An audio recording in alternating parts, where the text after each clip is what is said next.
Timer Monik, disediakan Monik. aja Pak. Ya.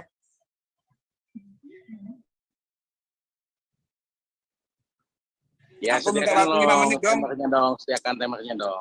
Berapa yang? Aku minta waktu Jadi 5 menit dong. lagi ini ya, Komputer. disconnect audio dia. Oh enggak ya? Kenapa jalan, Ibu Pak, tidak mualaf? Saya Levin. jawab ya. Baca Al-Baqarah ayat 200. Sebentar Pak One Way, sebentar ya. Tidak ada Sebentar, paksaan ini belum memeluk mulai, agama Pak. Islam. Ya Pak One Way, nanti khotbahnya ya. Ini timer kita siapa yang nyediain? Yang Aku lagi mau Harus mandi, Abiang mau keluar, sih, mau jalan. Aku mau keluar, mau mandi keluar.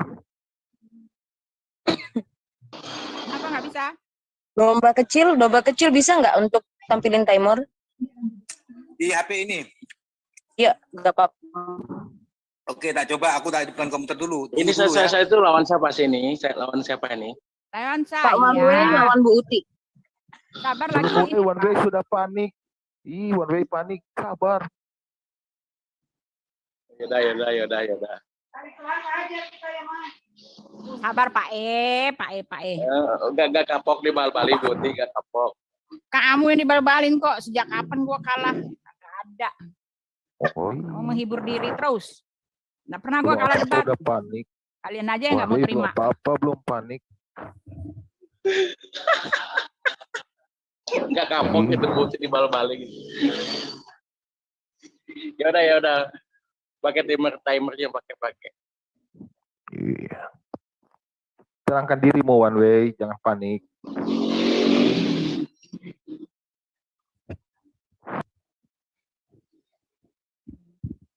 Halo? Judulnya apa tadi? Ya. Pak? Kenapa dan Ibu? Uti nggak mualaf? One Way nggak murtad? Saya udah bikin moderatornya. Ini temanya apa? Temanya ketuhanan aja ya. Ketuhanan aja Enggak, ya. iya. Kenapa One Way nggak murtad? Kenapa Uti nggak mualaf? Oke. Silakan itu aja. Oke, Buat apakah di chat udah ya. Belum ada ini di sini. Ntar dulu saya lihat Ini dulu ya. I'm away siapa? I'm away. Saya Ntar saya lihat dulu saya udah keluar belum. Ya.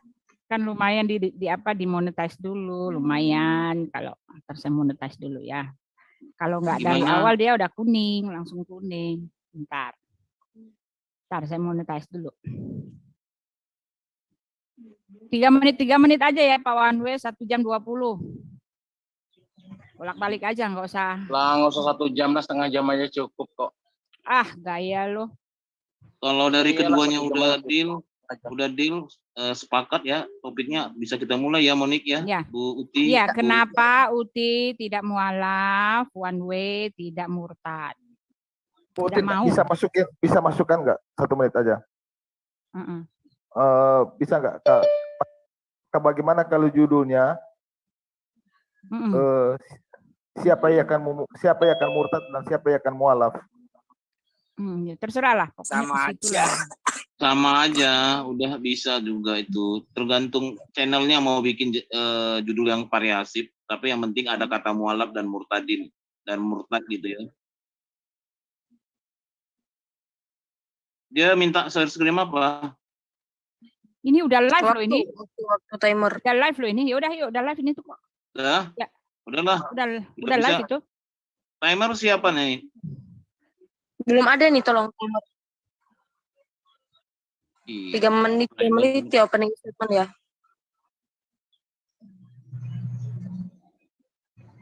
Monik udah sebagai moderator yang akan head to head 2, yaitu Ibu Uti dan Pak One Way. Tinggal timer sih. Misalnya bisa nggak nih Ions timer 3 menit saja. Ini udah live loh. Nggak apa-apa sih live, kan secara teknis nggak apa-apa, udah live kan.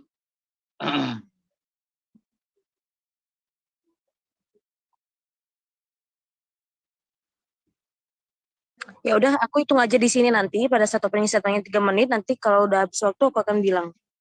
Iya, udah. Udah, cocok. Oke. Silakan, Monik. Ya, shalom teman-teman.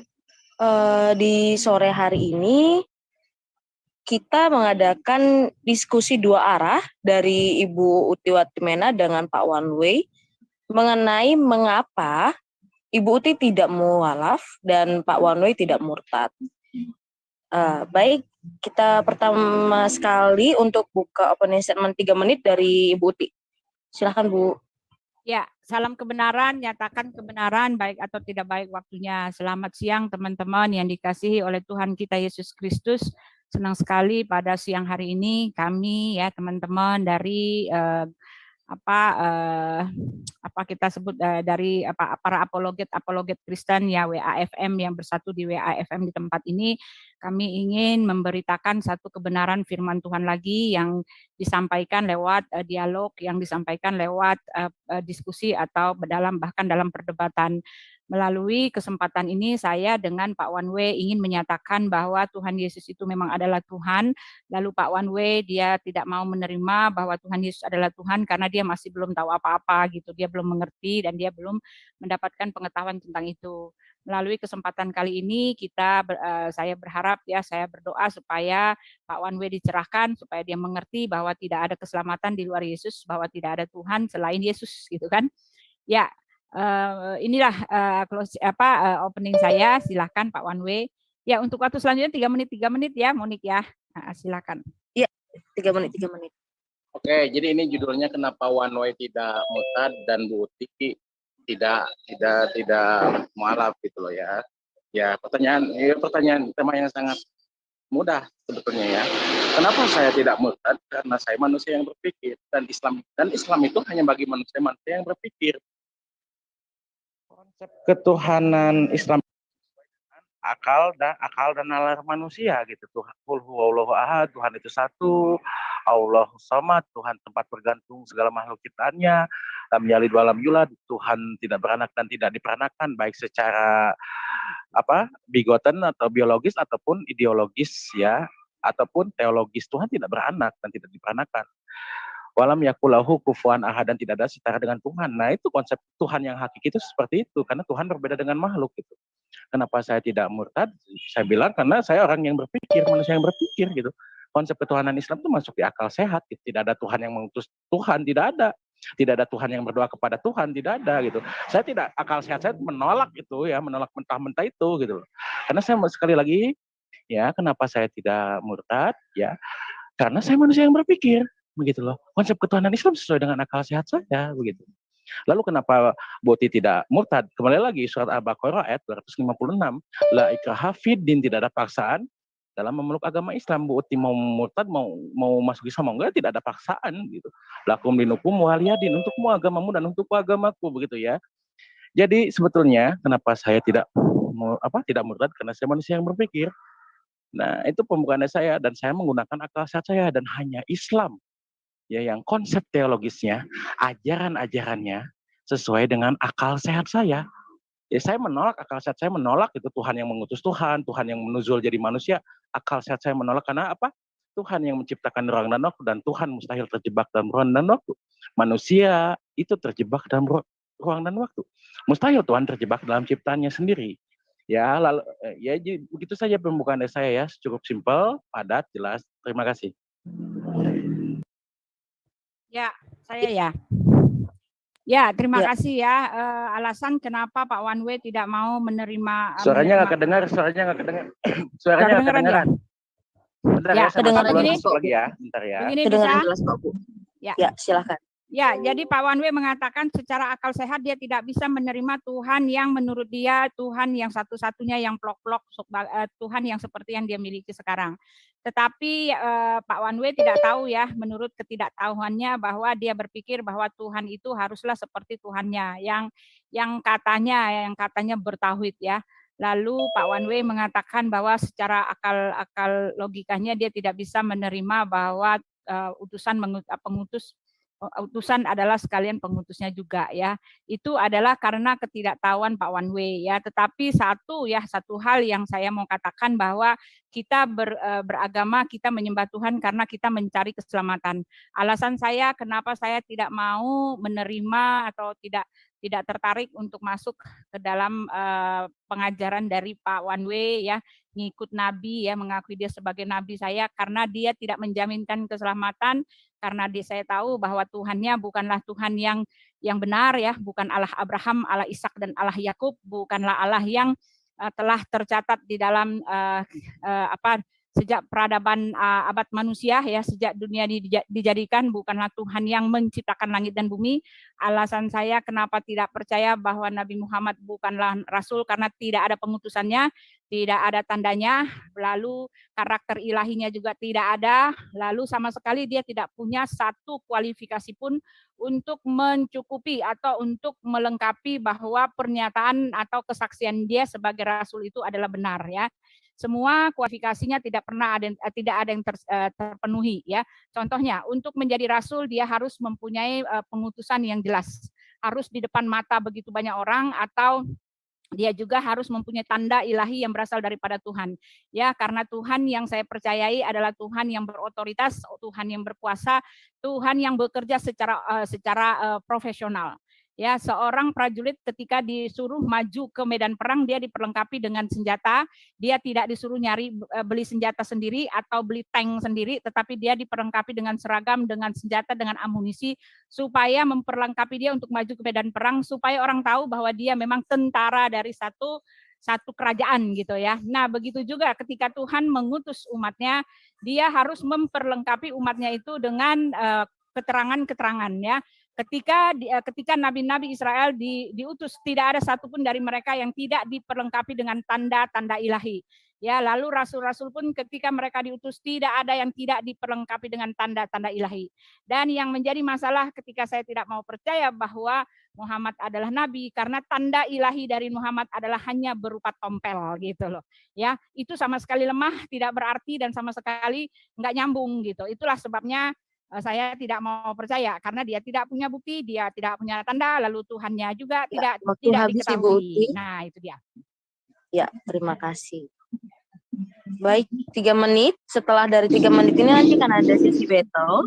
Sesi battle ini seperti catur, akan bertanya selama 15 menit per narasumber, digunakan sebaik-baiknya. Oke, untuk yang penutupnya 3 menit Pak Wanwe, menyanggah dari omongan Bu Uti. Oke, ya. Kata Bu Uti, dia tidak percaya dengan Allah Subhanahu wa Ta'ala, ya itu tidak masalah ya. Kenapa? Karena sekali lagi Al-Baqarah ayat 256 gitu. La ikraha fi din, tidak ada paksaan memeluk agama Islam. Jadi sekali lagi ya Bu Uti ya, tidak ada paksaan memeluk agama Islam. Jadi saya hanya menyampaikan petunjuk Islam. Anda semuanya ingkar, kembali lagi tugas saya hanya menyampaikan kenapa hidayah itu milik Allah. Lalu saya itu tipe orang yang tidak suka berasumsi ya. Tuhan saya, kenapa Allah itu, saya mempercayai Allah itu Tuhan, karena Allah itu memang Tuhan yang hidup. Oke, saya buka dalil surat Al-Baqarah ayat 255. Allahu la ilaha illa huwal hayyul qayyum. Allah tidak ada Tuhan yang berhak disembah melainkan Dia yang hidup kekal lagi terus menerus makhluknya. Ya, Dia tidak mengantuk dan tidak tidur. Saya mau catat surat apa Pak? Saya mau buka. Surat Al-Baqarah ayat 255 ya. Sekali lagi saya bacakan ya. Ibu jangan memotong dong. Ini waktu saya 3 menit. Saya tambahin moderator waktu saya 2 menit di sela saya. Ya. Enggak, Surat saya Al-Baqarah ayat 255 ya. Saya langsung aja ke pertimbangannya ya. Ya, Pak Wanwe, Allah maaf. tidak ada Tuhan yang berhak disembah melainkan Dia yang hidup kekal lagi terus menerus mengurus makhluknya. Jadi tidak ada Tuhan yang beristirahat gitu. Dia menciptakan hingga hari ke-7 lalu istirahat, itu tidak masuk akal sehat ya. Kenapa Tuhan tidak beristirahat? Tuhan itu hidup kekal dan terus menerus mengurus makhluknya ya. Lalu saya bacakan ayat selanjutnya. Sambungan ayatnya, tidak mengantuk dan tidak tidur gitu loh. Allah itu tidak, Tuhan itu tidak mengantuk dan tidak tidur, sedangkan Yesus Kristus itu bobok gitu loh. Penyaannya apa yang ada di langit dan apa yang ada di bumi. Tuhan itu yang memiliki langit dan memiliki bumi. Tidak ada yang dapat memberi syafaat di sisi Allah tanpa izinnya. Allah mengetahui apa yang ada di hadapan mereka dan di belakang mereka, dan mereka tidak mengetahui apa-apa dari ilmu Allah melainkan apa yang dikehendakinya. Kursi Allah, kekuasaan kursi Allah meliputi langit dan bumi. Dan Allah tidak merasa berat memelihara keduanya, dan Allah maha tinggi lagi maha besar. Ya. Sudah sangat jelas ya, itu Tuhan yang hak, itu seperti Tuhan yang hidup. Ya, Tuhan yang hidup. Hayyu Qayyum, ya, hidup dan berdiri sendiri, itulah Tuhan yang hidup. Jadi saya tidak mudah, saya tidak, kalau berdiskusi tidak menggunakan asumsi. Kenapa? Karena masalah ketuhanan harus berdasarkan informasi wahyu, ya, tidak boleh berdasarkan asumsi sendiri. Ya, jadi sudah sangat jelas ya. Kenapa saya memilih agama Islam? Kenapa saya tidak murtad? Karena saya manusia yang menggunakan akal dan pikiran saya. Konsep ketuhanan Islam itu sesuai dengan akal saya. Kul huwallahu ahad, katakanlah Allah, dia itu ahad, satu. Ya, Tuhan itu satu. Tidak dibagi-bagi. Ya, tidak dibagi dalam beberapa pribadi, tidak. Ya, Allahu samad. Tuhan itu tempat bergantung segala penciptaannya. Ya. Lam yalid wa lam yulad. Tuhan tidak beranak dan tidak diperanakkan, ya, baik secara biologis ataupun teologis ataupun ideologis gitu. Walam yakul lahu kufuwan ahad, dan tidak ada yang setara dengan Tuhan.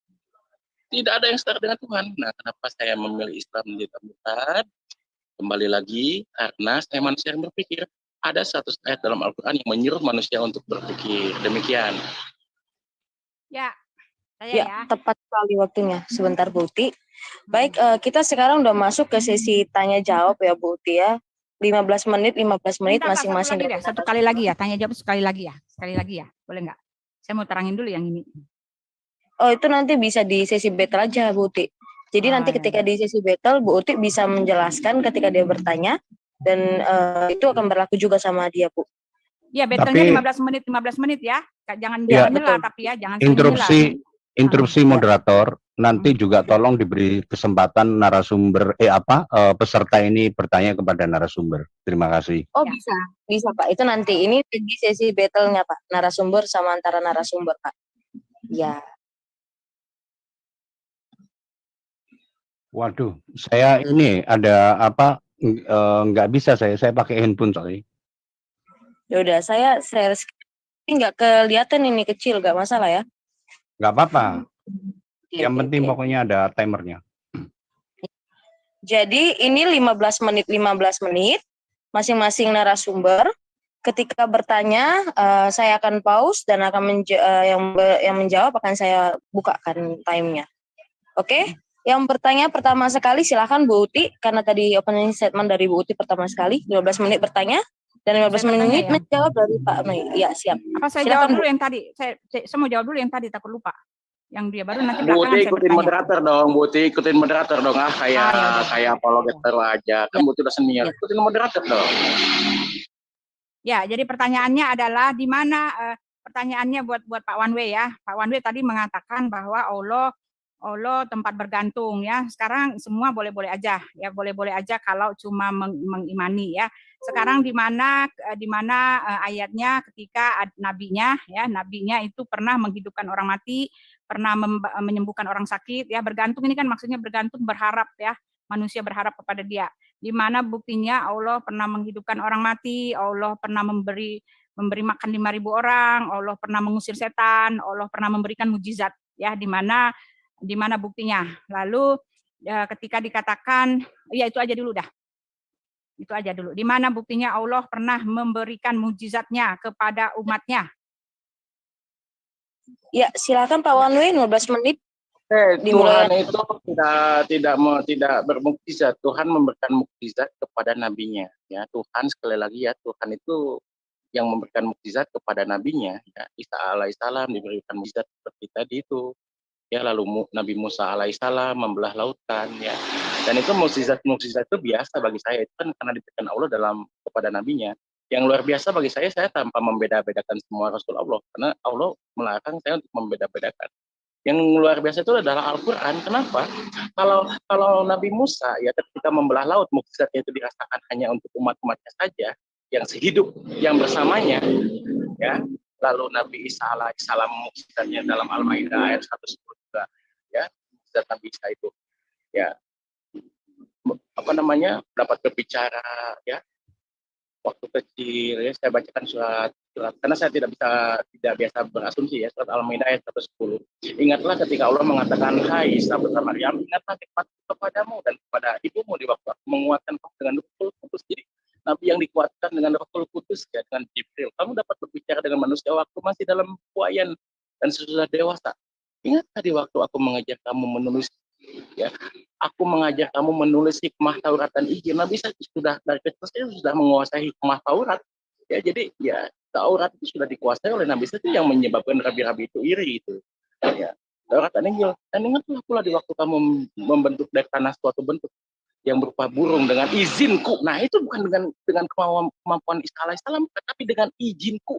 Kemudian kamu meniup kepadanya, lalu bentuk itu menjadi burung yang sebenarnya dengan seizinku, itu semuanya dengan izin Allah. Ya, ingat, Isa bukan Tuhan. Belum kalau mengais-ngais ketuhanan Isa dalam Al-Quran atau Yesus dalam Al-Quran.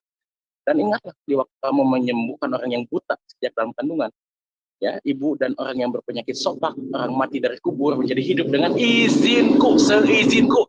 Dengar putih, seizinku kata Allah itu. Ya, semuanya atas izin Allah. Dan ingatlah di waktu aku menghalangi Bani Israel dari keinginan mereka membunuh kamu. Jadi yang disalib memang ada yang salib, tapi bukan Isa Al-Masih, mustahil ya, Nabi. Ya, Nabi seorang Al-Masih, seorang yang celupan itu namanya, yang diurapi itu. Al-Masih itu celupan artinya, mengusap, ya, usapan Allah ya. Jadi Nabi Isa itu nabi yang diusap atau dicelup ya.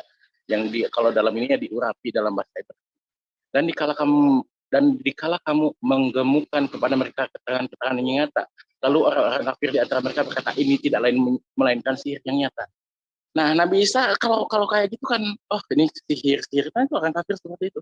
Tapi mukjizat Nabi Isa itu hanya dirasakan oleh umat-umat yang semasa hidup Nabi Isa alaihissalam.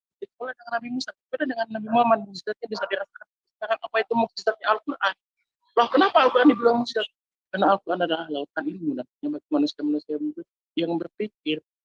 Ya, kenapa Al-Quran itu mukjizat? Karena alam raya itu adalah objek daripada Al-Quran. Ya, dan ingat, Al-Quran hanya bagi manusia-manusia yang berpikir. Al-Quran hanya bagi manusia-manusia yang berpikir. Itulah mukjizat Nabi Muhammad, mukjizat Allah yang diberikan kepada Nabi. Lama banget. Loh. Saya belum disuruh berhenti loh. Buat ini nyala mulu ah. Lama banget. Ya, kalau Pak one way-nya mau dilamain nggak apa-apa, Bu. Oh, ya. Biarin aja, Bu.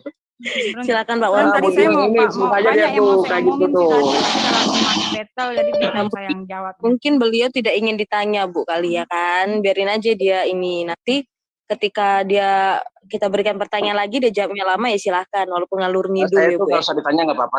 Boti bertanya aja kepada saya, nggak masalah. Ya. Oke, lanjut. Jangan bertanya puas hati Boti, silakan. Silakan Buti, pertanyakan lagi, Bu. Ada lagi yang mau dipertanyakan, Ini silakan. tadi di mana lagi ya, sebentar ya. Mana kita? Oh ya, di sini ya. Ya, jadi Pak Wani terlalu banyak omongannya. Jadi saya semua maksudnya saya mau bantah satu-satu gitu. Jadi udah kebanyakan, jadi kebingungan. Jadi gini, Pak Wanwe tadi mengatakan bahwa Tuhannya Bapak itu mengatakan kalau saya nggak mau ikut percaya Muhammad, Bapak bilang tidak ada paksaan untuk memasuki agama Islam. Ya, betul ya, ayat itu ada di Al-Baqarah 256 ya kan. Tetapi itu konteksnya adalah pada saat Muhammad belum berpuasa, belum banyak pengikut ya. Tetapi setelah dia banyak pengikut, setelah dia punya kekuatan, jangan menyimpulkan.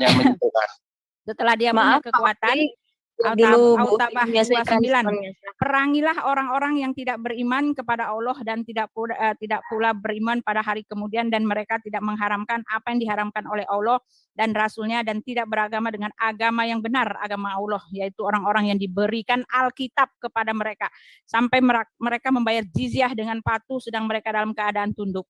Pak Wanwe akan mengatakan bahwa ini kan ayat perang, tetapi maaf ya, walaupun dalam situasi perang atau tidak, ya jelas ini sebetulnya bukan situasi perang, ini jelas mengatakan perangilah orang-orang yang tidak berjalan di jalan Allah. Lalu dikatakan hai orang beriman, perangilah orang-orang kafir di sekitarmu, hendaklah mereka mendapat, ya demikianlah bagi orang bertakwa. Ya, itu tolak ini kontradiksi ya. Lalu Bapak mengatakan bahwa Allah itu, Tuhan itu adalah dia layak disembah. Lalu Bapak memberikan di dalam QS 255, dialah Allah yang layak disembah, dialah Tuhan yang tidak ada yang seperti dia tidak mengantuk, dan dia itu kan bahasanya Nabi Muhammad, itu perkataan Nabi Muhammad. Kalau betul itu berdasarkan dari wahyu Tuhan, perkataan tidak seperti ini. Sama aja kayak Pak Wanwe mengatakan, oh dialah Allah yang maha pengasih, dialah Allah yang maha penyayang, dialah. Kalau di tempat kami yang namanya wahyu itu perkataan Allah itu turun langsung, jelas itu membuktikan bahwa itu memang wahyu Tuhan ya. Di dalam Yesaya adalah dikatakan aku ya, beginilah firman Tuhan. Tidak seperti ini jelas bukan wahyu Tuhan. Dari penulisannya aja udah beda ya. Lalu dikatakan bahwa saya tidak mau masuk Muslim, masuk Islam karena jelas di tempat Bapak bahwa Bapak harus memerangi orang-orang yang kafir, lalu Bapak juga harus mendatangi neraka. Maryam 71 ya. Lalu Bapak mengatakan bahwa Allah tidak beranak, tidak pula diperanakan ya. Lalu dikatakan bahwa Allah tidak akan punya anak. Bagaimana Allah bisa punya anak kalau punya istri gitu kan?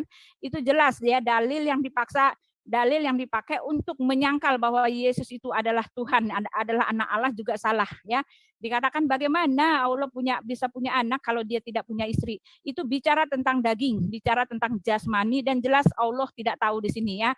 Allah tidak tahu, menurut saya ini hanyalah perkataan Nabi, karena Nabi tidak tahu ya bahwa yang dimaksud anak Allah dan Allah Bapa itu bukan bicara tentang lahiriah daging ya, tetapi bicara tentang hubungan rohani ya. Ketika Allah mengatakan bagaimana Allah bisa punya anak kalau tidak punya istri, tetapi dia memberikan contoh, lihatlah Isa, dia bisa lahir tanpa beranak, tanpa hubungan suami istri ya. Itu juga jadinya apa? Kontradiksi ya. Ketika dia mengatakan Isa bisa punya anak tanpa hubungan suami istri orang tuanya, dia mengatakan bagaimana Allah bisa punya anak kalau tidak punya istri ya. Bicara soal daging, tetapi sekali lagi saya bilang itu kontradiksi ya. Kalau Tuhan itu kontradiksi, itu harus dipertanyakan ya.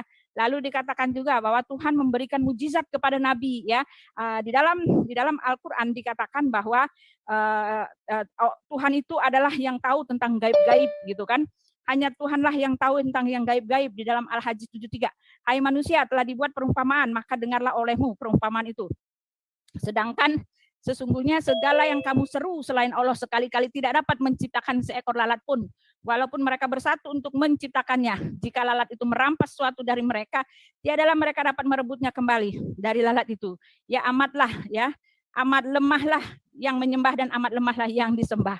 Ya, hanya Allah lah satu-satunya yang bisa menciptakan makhluk hidup. Tetapi jelas dikatakan Al-Maidah 5 ayat 110. Ya, dikatakan bahwa Isa bisa menciptakan makhluk satu, yaitu burung gitu kan. Isa bisa menciptakan makhluk yaitu burung ya. Lalu Pak Wanwe mengatakan, "Oh, itu kan atas restu Allah," gitu kan. Oh, itu kan atas restu Allah. Pertanyaan saya, bagaimana yang direstui atau yang dikaruniai ya, yang dikaruniai segala kuasa ya, segala kuasa ketuhanan itu hanyalah Isa, gitu kan? Sedangkan di tempat kami jelas dikatakan, Yesus mengatakan segala kuasa telah diberikan kepadaku, baik di bumi maupun di sorga, gitu kan? Oleh sebab itu pergilah, gitu kan, jadikanlah semua bangsa muridku. Yesus mempunyai kuasa, ya sama seperti Allah memberikan kuasa kepada Isa, ya. Lalu dia mengkhususkan itu, ya kan? Lalu mengkhususkan itu hanya untuk Isa, bahkan nabinya sendiri yang katanya nabi penutup, yang katanya nabi mulia, yang katanya rahmatan alamin, bahkan tidak punya mujizat sama sekali, gitu kan? Dia tidak tahu apa itu mujizat. Aku tidak tahu, ya aku tidak tahu apa itu mujizat. Aku bahkan dengan orang yang menunggu-nunggu, katanya kan. Lalu dikatakan juga bahwa apalagi tadi ya, udah terlalu panjang sih ya. Ya itu dulu lah, silakan. Ya, silakan Pak Wanwe. 11 menit. Apakah Nabi Muhammad itu membuat Al-Quran? Saya orang yang tidak berasumsi ya, kayak Boti. Saya baca surat Hud ayat ke-13 dan untuk Boti ya. Ya ini untuk Boti ya. Bahkan mereka mengatakan surat 13 dan 14. Bahkan mereka Muhammad telah membuat Al-Quran itu. Katakanlah, maka datangkanlah 10 surat keumpamanya dan panggillah orang-orang yang kamu sanggup selain Allah. Jika kamu memang orang-orang yang benar, jika mereka yang kamu seru itu tidak menerima suratmu itu, maka ketahuilah sesungguhnya Al-Quran itu diturunkan dengan ilmu Allah dan bahwasanya tidak ada Tuhan selain Dia. Maka maukah kamu berserah diri? Karena Islam itu adalah manusia yang berserah diri kepada Allah. Allah menantang ya untuk mendatangkan 10 surat semisal Al-Quran dari zaman Nabi itu. Gak ada yang bisa sampai sekarang. Siapa ya? Silakan. Ada yang bisa di sini ya? Orang Arab semua, jajar Arab semua. Ya, nggak usah satu Al-Quran penuh, 10 surat aja semisal Al-Quran itu kata Allah. Ya, jika kamu orang yang benar, hanya Al-Quran yang berani seperti apa? Allah menantang semua umat manusia. Ya, jangan ya membuat semisal 10 surat saja kata Allah, semisal Al-Quran. Ya, dari dulu sampai sekarang nggak ada yang bisa tuh. Nggak pernah ada yang bisa. Ya, silakan Boti, kalau Boti mengira itu hanya apa namanya ini apa karangan Nabi Muhammad, Boti bikin dong ya satu surah saja semisal Al-Quran yang tata bahasanya luar biasa, nikmat, tata bahasanya indah, bahasa Arab paling indah, sastra tingkat tinggi, ya penuh dengan lautan ilmu. Ayo, Allah menantang Boti itu, buat dong. Kalau itu Boti bilang dari Nabi Muhammad, ya bila sudah ditantang tuh, sudah ditantang sama Allah. Ya. Lalu tolong dibacakan dong surat Al-Imran ayat ke-159, tolong di share screen. Surat Al-Imran ayat 159. Bisa nggak, moderator? Surat Al-Imran ayat 159. Saya lagi ini Pak, saya lagi share screen ini. Waktu, gimana Pak? Atau Bapak sendiri yang share screen? Oke lah, saya share screen. Oke, siap. Silakan Pak. Oke, surat Al-Imran. Ya, waktu akan dimulai ketika Bapak berbicara ya. Al-Imran.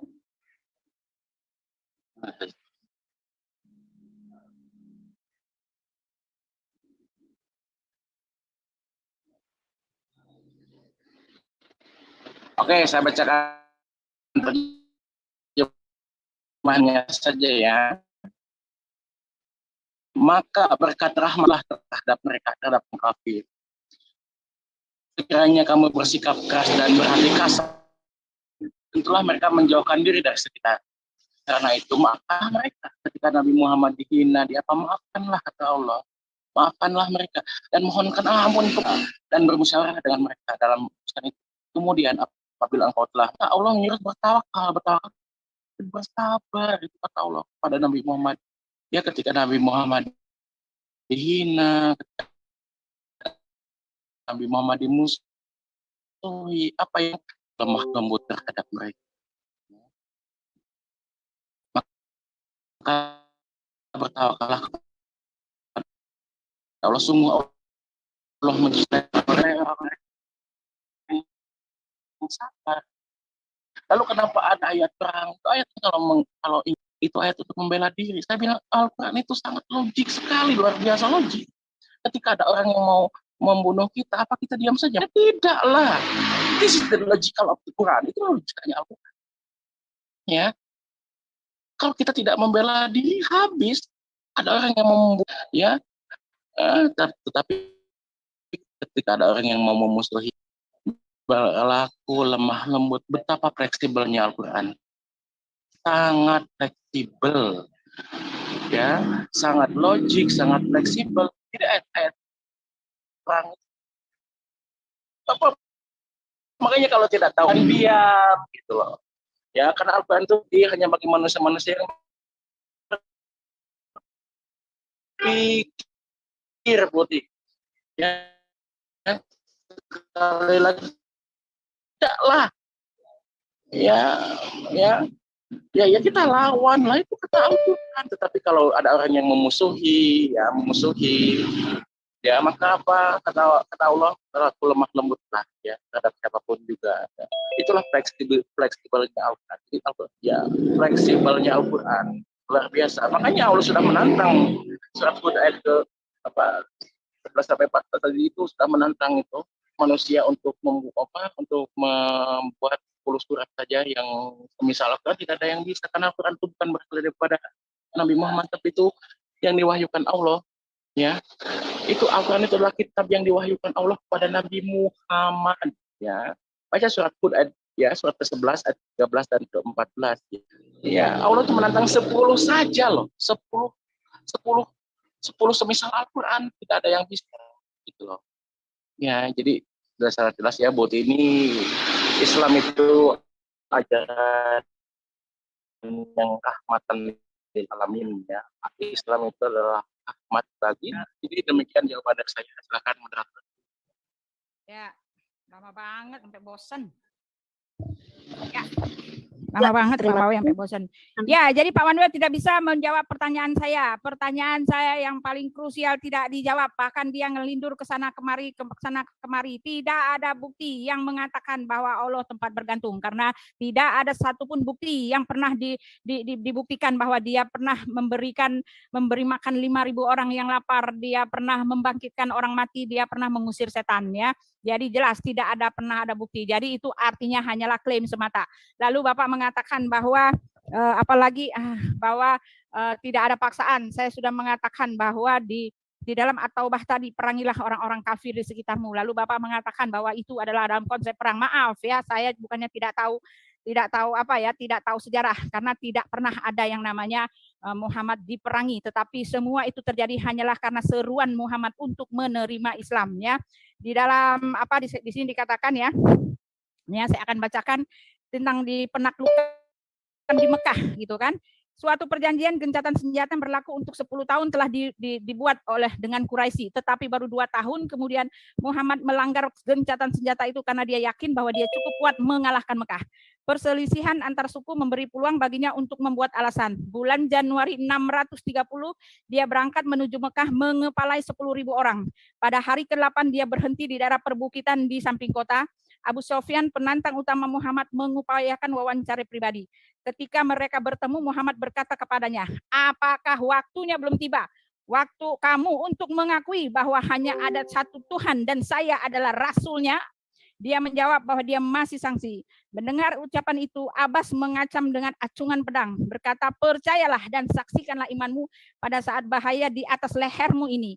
Abu Sofyan kemudian mengulangi azas kepercayaan Islam dan dia diutus mempersiapkan kota untuk kedatangan Muhammad, ya. Ini salah satu dari semua perang-perang itu adalah seruan Muhammad untuk menerima Islam, ya. Jadi jangan mengelak, ya, jangan kira saya nggak ngerti gitu, ya. Yang dimaksud kondisi perang itu adalah seperti itu, ya. Memang lalu ketika ada firman Tuhan yang bertentangan, yang kontradiksi, jelas itu bukan berasal daripada Tuhan, ya. Lalu mujizat Al-Quran dikatakan bahwa silakan ada 10 orang atau 1.000 orang. Tetapi maaf, Al-Quran sendiri kalau dikatakan itu adalah mujizat, kenapa? Sekali lagi saya mau nanya, Al-Quran sendiri telah mengkonfirmasikan bahwa Alkitab, Taurat, Injil, dan Zabur itu justru adalah cahaya. Ya, ketika Bapak mengatakan itu adalah mujizat, bagaimana mungkin, ya, ketika orang-orang Yahudi mempertanyakan, ya, di mana bukti-bukti dari semua yang telah kamu tulis, di mana bukti-bukti dari semua yang kamu katakan wahyu itu. Di dalam Taha 133 dikatakan bukti-buktinya adalah di kitab-kitab terdahulu. Bagaimana mungkin kamu mengatakan itu adalah mujizat ketika dikatakan bahwa bukti-buktinya boleh ngambil dari kitab-kitab terdahulu. Bahkan dikatakan di dalam Yunus 90, ya, hai Muhammad, ketika kamu berada dalam keraguan-raguan tentang apa yang dituliskan kepadamu, maka tanyakanlah kepada orang yang membaca kitab sebelum kamu. Tidak mungkin ini yang disebut mujizat ketika semuanya sudah ada, ya. Walaupun dia mengatakan itu adalah mujizat, lalu kumpulkanlah 10 orang. Oh, jangankan 10 orang, 1.000 orang menjadi saksi bahwa apa yang dia klaim, ya, yang Pak One Way klaim itu adalah cuma bukan mengklaim, 10 ya, orang, 10 surat semisal, ya. Al-Quran, bukan 10 orang, bukan 10 orang. Justru pakai logika yang jelas. Ketika yang dia bilang mujizat itu malah boleh ngambil, gitu kan, boleh, bukti-buktinya ada di kitab-kitab terdahulu. Sekarang pertanyaan saya kepada Pak One Way, ya, di dalam kitab-kitab terdahulu yang diambil bukti-buktinya, ya, pertanyaan saya, ketika ada nabi-nabi, ya, ada nama-nama yang tidak dikenal di dalam kitab-kitab terdahulu, tolong buktikan kepada saya di mana mereka tinggal, di mana mereka berada, di mana apa pengajaran mereka. Contohnya Khidir, apa yang diajarkan oleh Khidir, dia nabi di mana, dia tinggal di mana, dan abad berapa dia hidup. Karena ini adalah wahyu Tuhan. Segala wahyu Tuhan itu bisa diuji kebenarannya. Dan yang soal Musa, soal Daud, soal Yakub, semua sudah tertulis di tempat kami, ya. Tetapi ketika diuji karbon semuanya salah-salah, ya. Jadi bagaimana mungkin Anda mengatakan bahwa ini adalah mujizat? Ya, mujizatnya kamu harus buktikan kepada saya di mana Khidir itu tinggal, di mana Su'aib itu ada, di mana Zulkarnain itu ada, tinggal di mana, apa yang mereka ajarkan kepada kamu. Harus tunjukkan dulu di tempat lain kecuali di Alkitab, ya, karena semua yang ada di Alkitab sudah diklaim, ya. Lalu pertanyaan saya, ketika Allah sendiri mengatakan bahwa Injil itu adalah cahaya, bagaimana mungkin Anda mengatakan itu mujizat ketika dia mengambil Injil itu sebagai cahaya?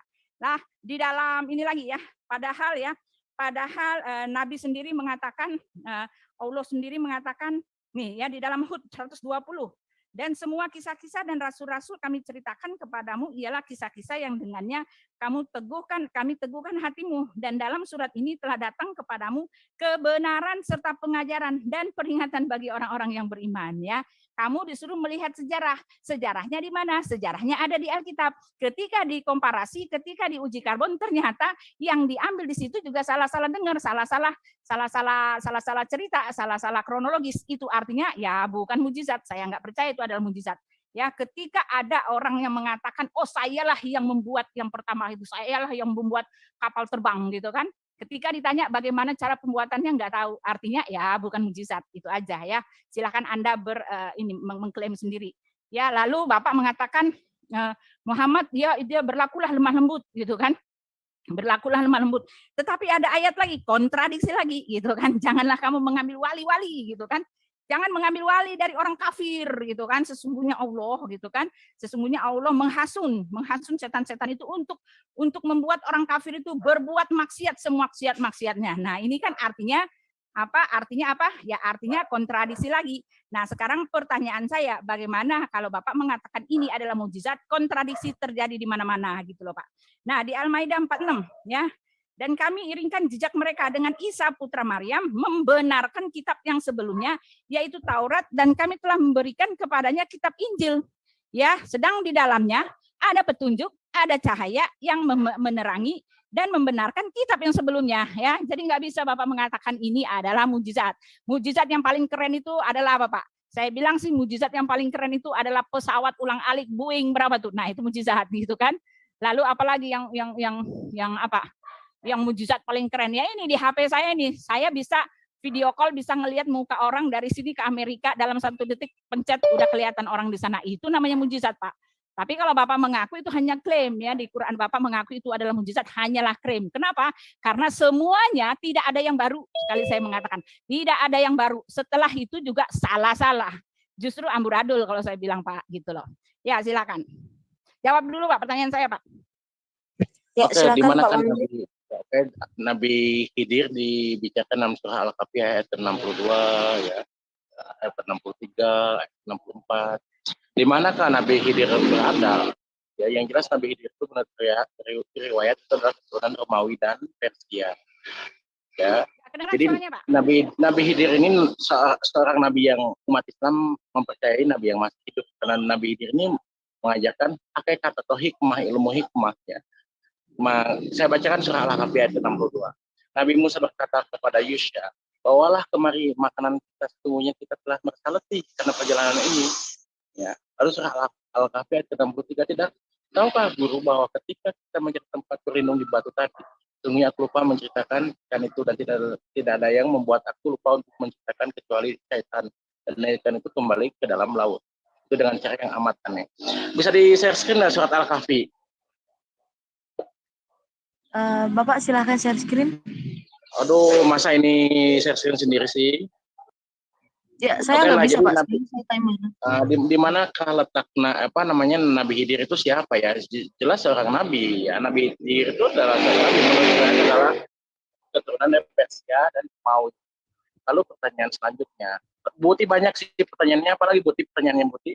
Iya, di mana Nabi Khidir, di mana Nabi Su'aib, di mana Fulan, di sudah saya bilang, Nabi Khidir ini masih hidup menurut kepercayaan orang Islam. Sebagian orang Islam, Nabi Khidir itu masih hidup, Nabi yang mengajarkan hikmah. Lalu pertanyaan selanjutnya itu di manakah Nabi Su'aib? Kita bukan berdebat ini, kayak apa? Kayak kelompok campir gitu. Kayak cerdas cermat gitu loh. Enggak lah, saya tidak akan menanggapi pertanyaan-pertanyaan yang menurut saya gak ini gitu. Lalu saya akan menanggapi itu, apakah Al-Quran itu mukjizat? Ya, saya bilang Al-Quran itu adalah mukjizat, betul. Kenapa? Karena saya bilang alam raya saja objek daripada Al-Quran. Ya, di mana surah Al-Furqan ya ayat 53, pertemuan dua air laut, yang satu tawar, yang satu asin, yang dibatasi oleh dinding pemisah, ada di saat Gibraltar gitu. Ya, bukti mukjizat Al-Quran. Lalu bumi berputar berporosnya sudah ada dalam Al-Quran gitu. Ya, saya bacakan ya, saya share screen ya. Ini masih ada yang share screen nih, saya nggak bisa share screen nih. Oh, ini ya timer ya. Oke, saya share screen ya. Surat 127 An-Naml ayat 88.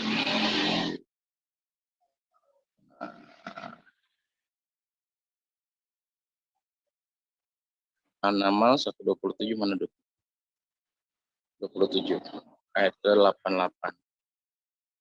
88. Nah, dan engkau akan melihat gunung-gunung yang engkau kira tetap di tempatnya. Kita kira gunung itu tetap di tempatnya. Padahal ia berjalan seperti awan yang berjalan. Padahal gunung-gunung itu berjalan sama seperti awan yang berjalan. Coba kita lihat dari satelit ya, mata kita dari satelit. Ya, ketika di Pulau Jawa ada Gunung Gede dan Gunung Merapi di Pulau Jawa, kita lihat satelit ketika Pulau Jawa berputar itu berjalan. Ya, Pulau Jawa itu berjalan. Gunung Gede sama Gunung Merapi berjalan nggak? Ya berjalan. Lihatnya dari satelit dong. Coba lihat di satelit. Ya, ini ayat tentang rotasi bumi luar biasanya saya bilang alam raya itu loh objeknya pada Al-Quran. Itulah makanya Al-Quran itu disebut mukjizat karena luar biasa lautan ilmu gitu loh. Ya, pertemuan Rasul Al-Fatihah ayat 27 tentang gunung yang berwarna-warni, yang ini merah, ya. Itu ada ditemukan di China pada tahun 2010 gitu. Dari mana Nabi Muhammad tahu ada gunung berwarna-warni? Dari mana Nabi Muhammad tahu ada pertemuan dua air yang satu tawar yang satu asin? Ya, dari mana? Kalau bukan dari wahyu dari Allah. Bahkan Allah sudah menantang dalam surat Hud itu ayat 13 dan 14 untuk membuat semisal 10 saja, misal Al-Quran 10 ayat saja. Ya, ini saya lihat nih ya, surat An-Naml ini kalau manusia yang berpikir pasti paham, yang menggunakan akalnya itu pasti paham. Dan engkau akan melihat gunung-gunung yang engkau kira tetap di tempatnya. Engkau kira tetap di tempatnya, kita melihat gunung itu tetap di tempatnya, itu yang kita lihat. Padahal gunung-gunung itu berjalan sama seperti awan yang berjalan. Ya, padahal gunung-gunung itu berjalan karena bumi berjalan berotasi, karena bumi berjalan berotasi pada porosnya. Contohnya apa? Coba dong lihat di satelit. Ya, bumi berputar berjalan di satelit. Coba lihat di satelit. Ketika bumi berputar, ketika Pulau Jawa itu berputar, di Pulau Jawa ada Gunung Semeru, ada gunung apa? Ada Gunung Gede, ada Gunung Merapi. Tapi kita tidak merasakan perputaran ini. Itu kenapa? Karena perputaran bumi itu stabil 170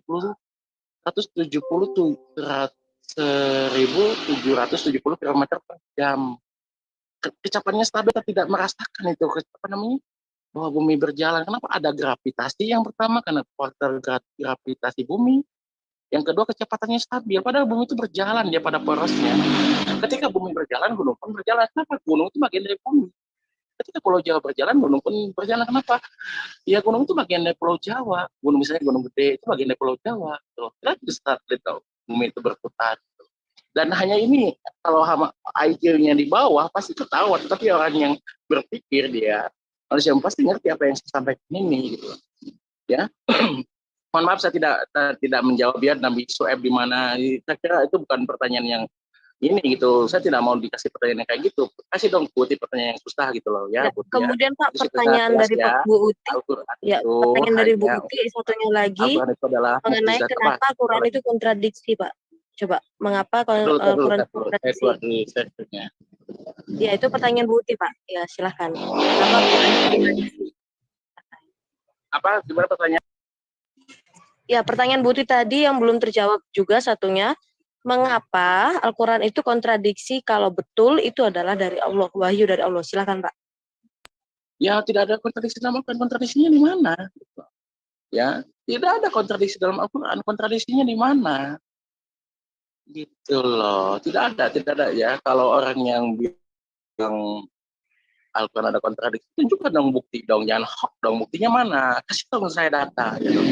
Ya, mana kontradiksinya? Gitu, cuma tidak ada. Dan yang bilang Al-Quran itu ada kontradiksi manusia-manusia yang tidak berpikir, saya bilang itu jawabannya. Silakan. Ya sudah ya. Ya jadi jelas Pak One Way dia sudah nyerah ya, tidak bisa menjawab di mana Khidir, di mana Syuaib, di mana Adnan, di mana Fulan, di mana Zulkarnain, di mana Uzair ya, karena memang itu adalah tokoh menurut saya yang tidak pernah ada ya, tidak bisa dibuktikan karena apa yang telah ditulis mengenai Musa, mengenai Nabi Musa, mengenai Yakub, mengenai Ishak itu memang ada di kitab kami. Itulah menjadi penolong untuk Al-Qur'an untuk bisa membuktikan.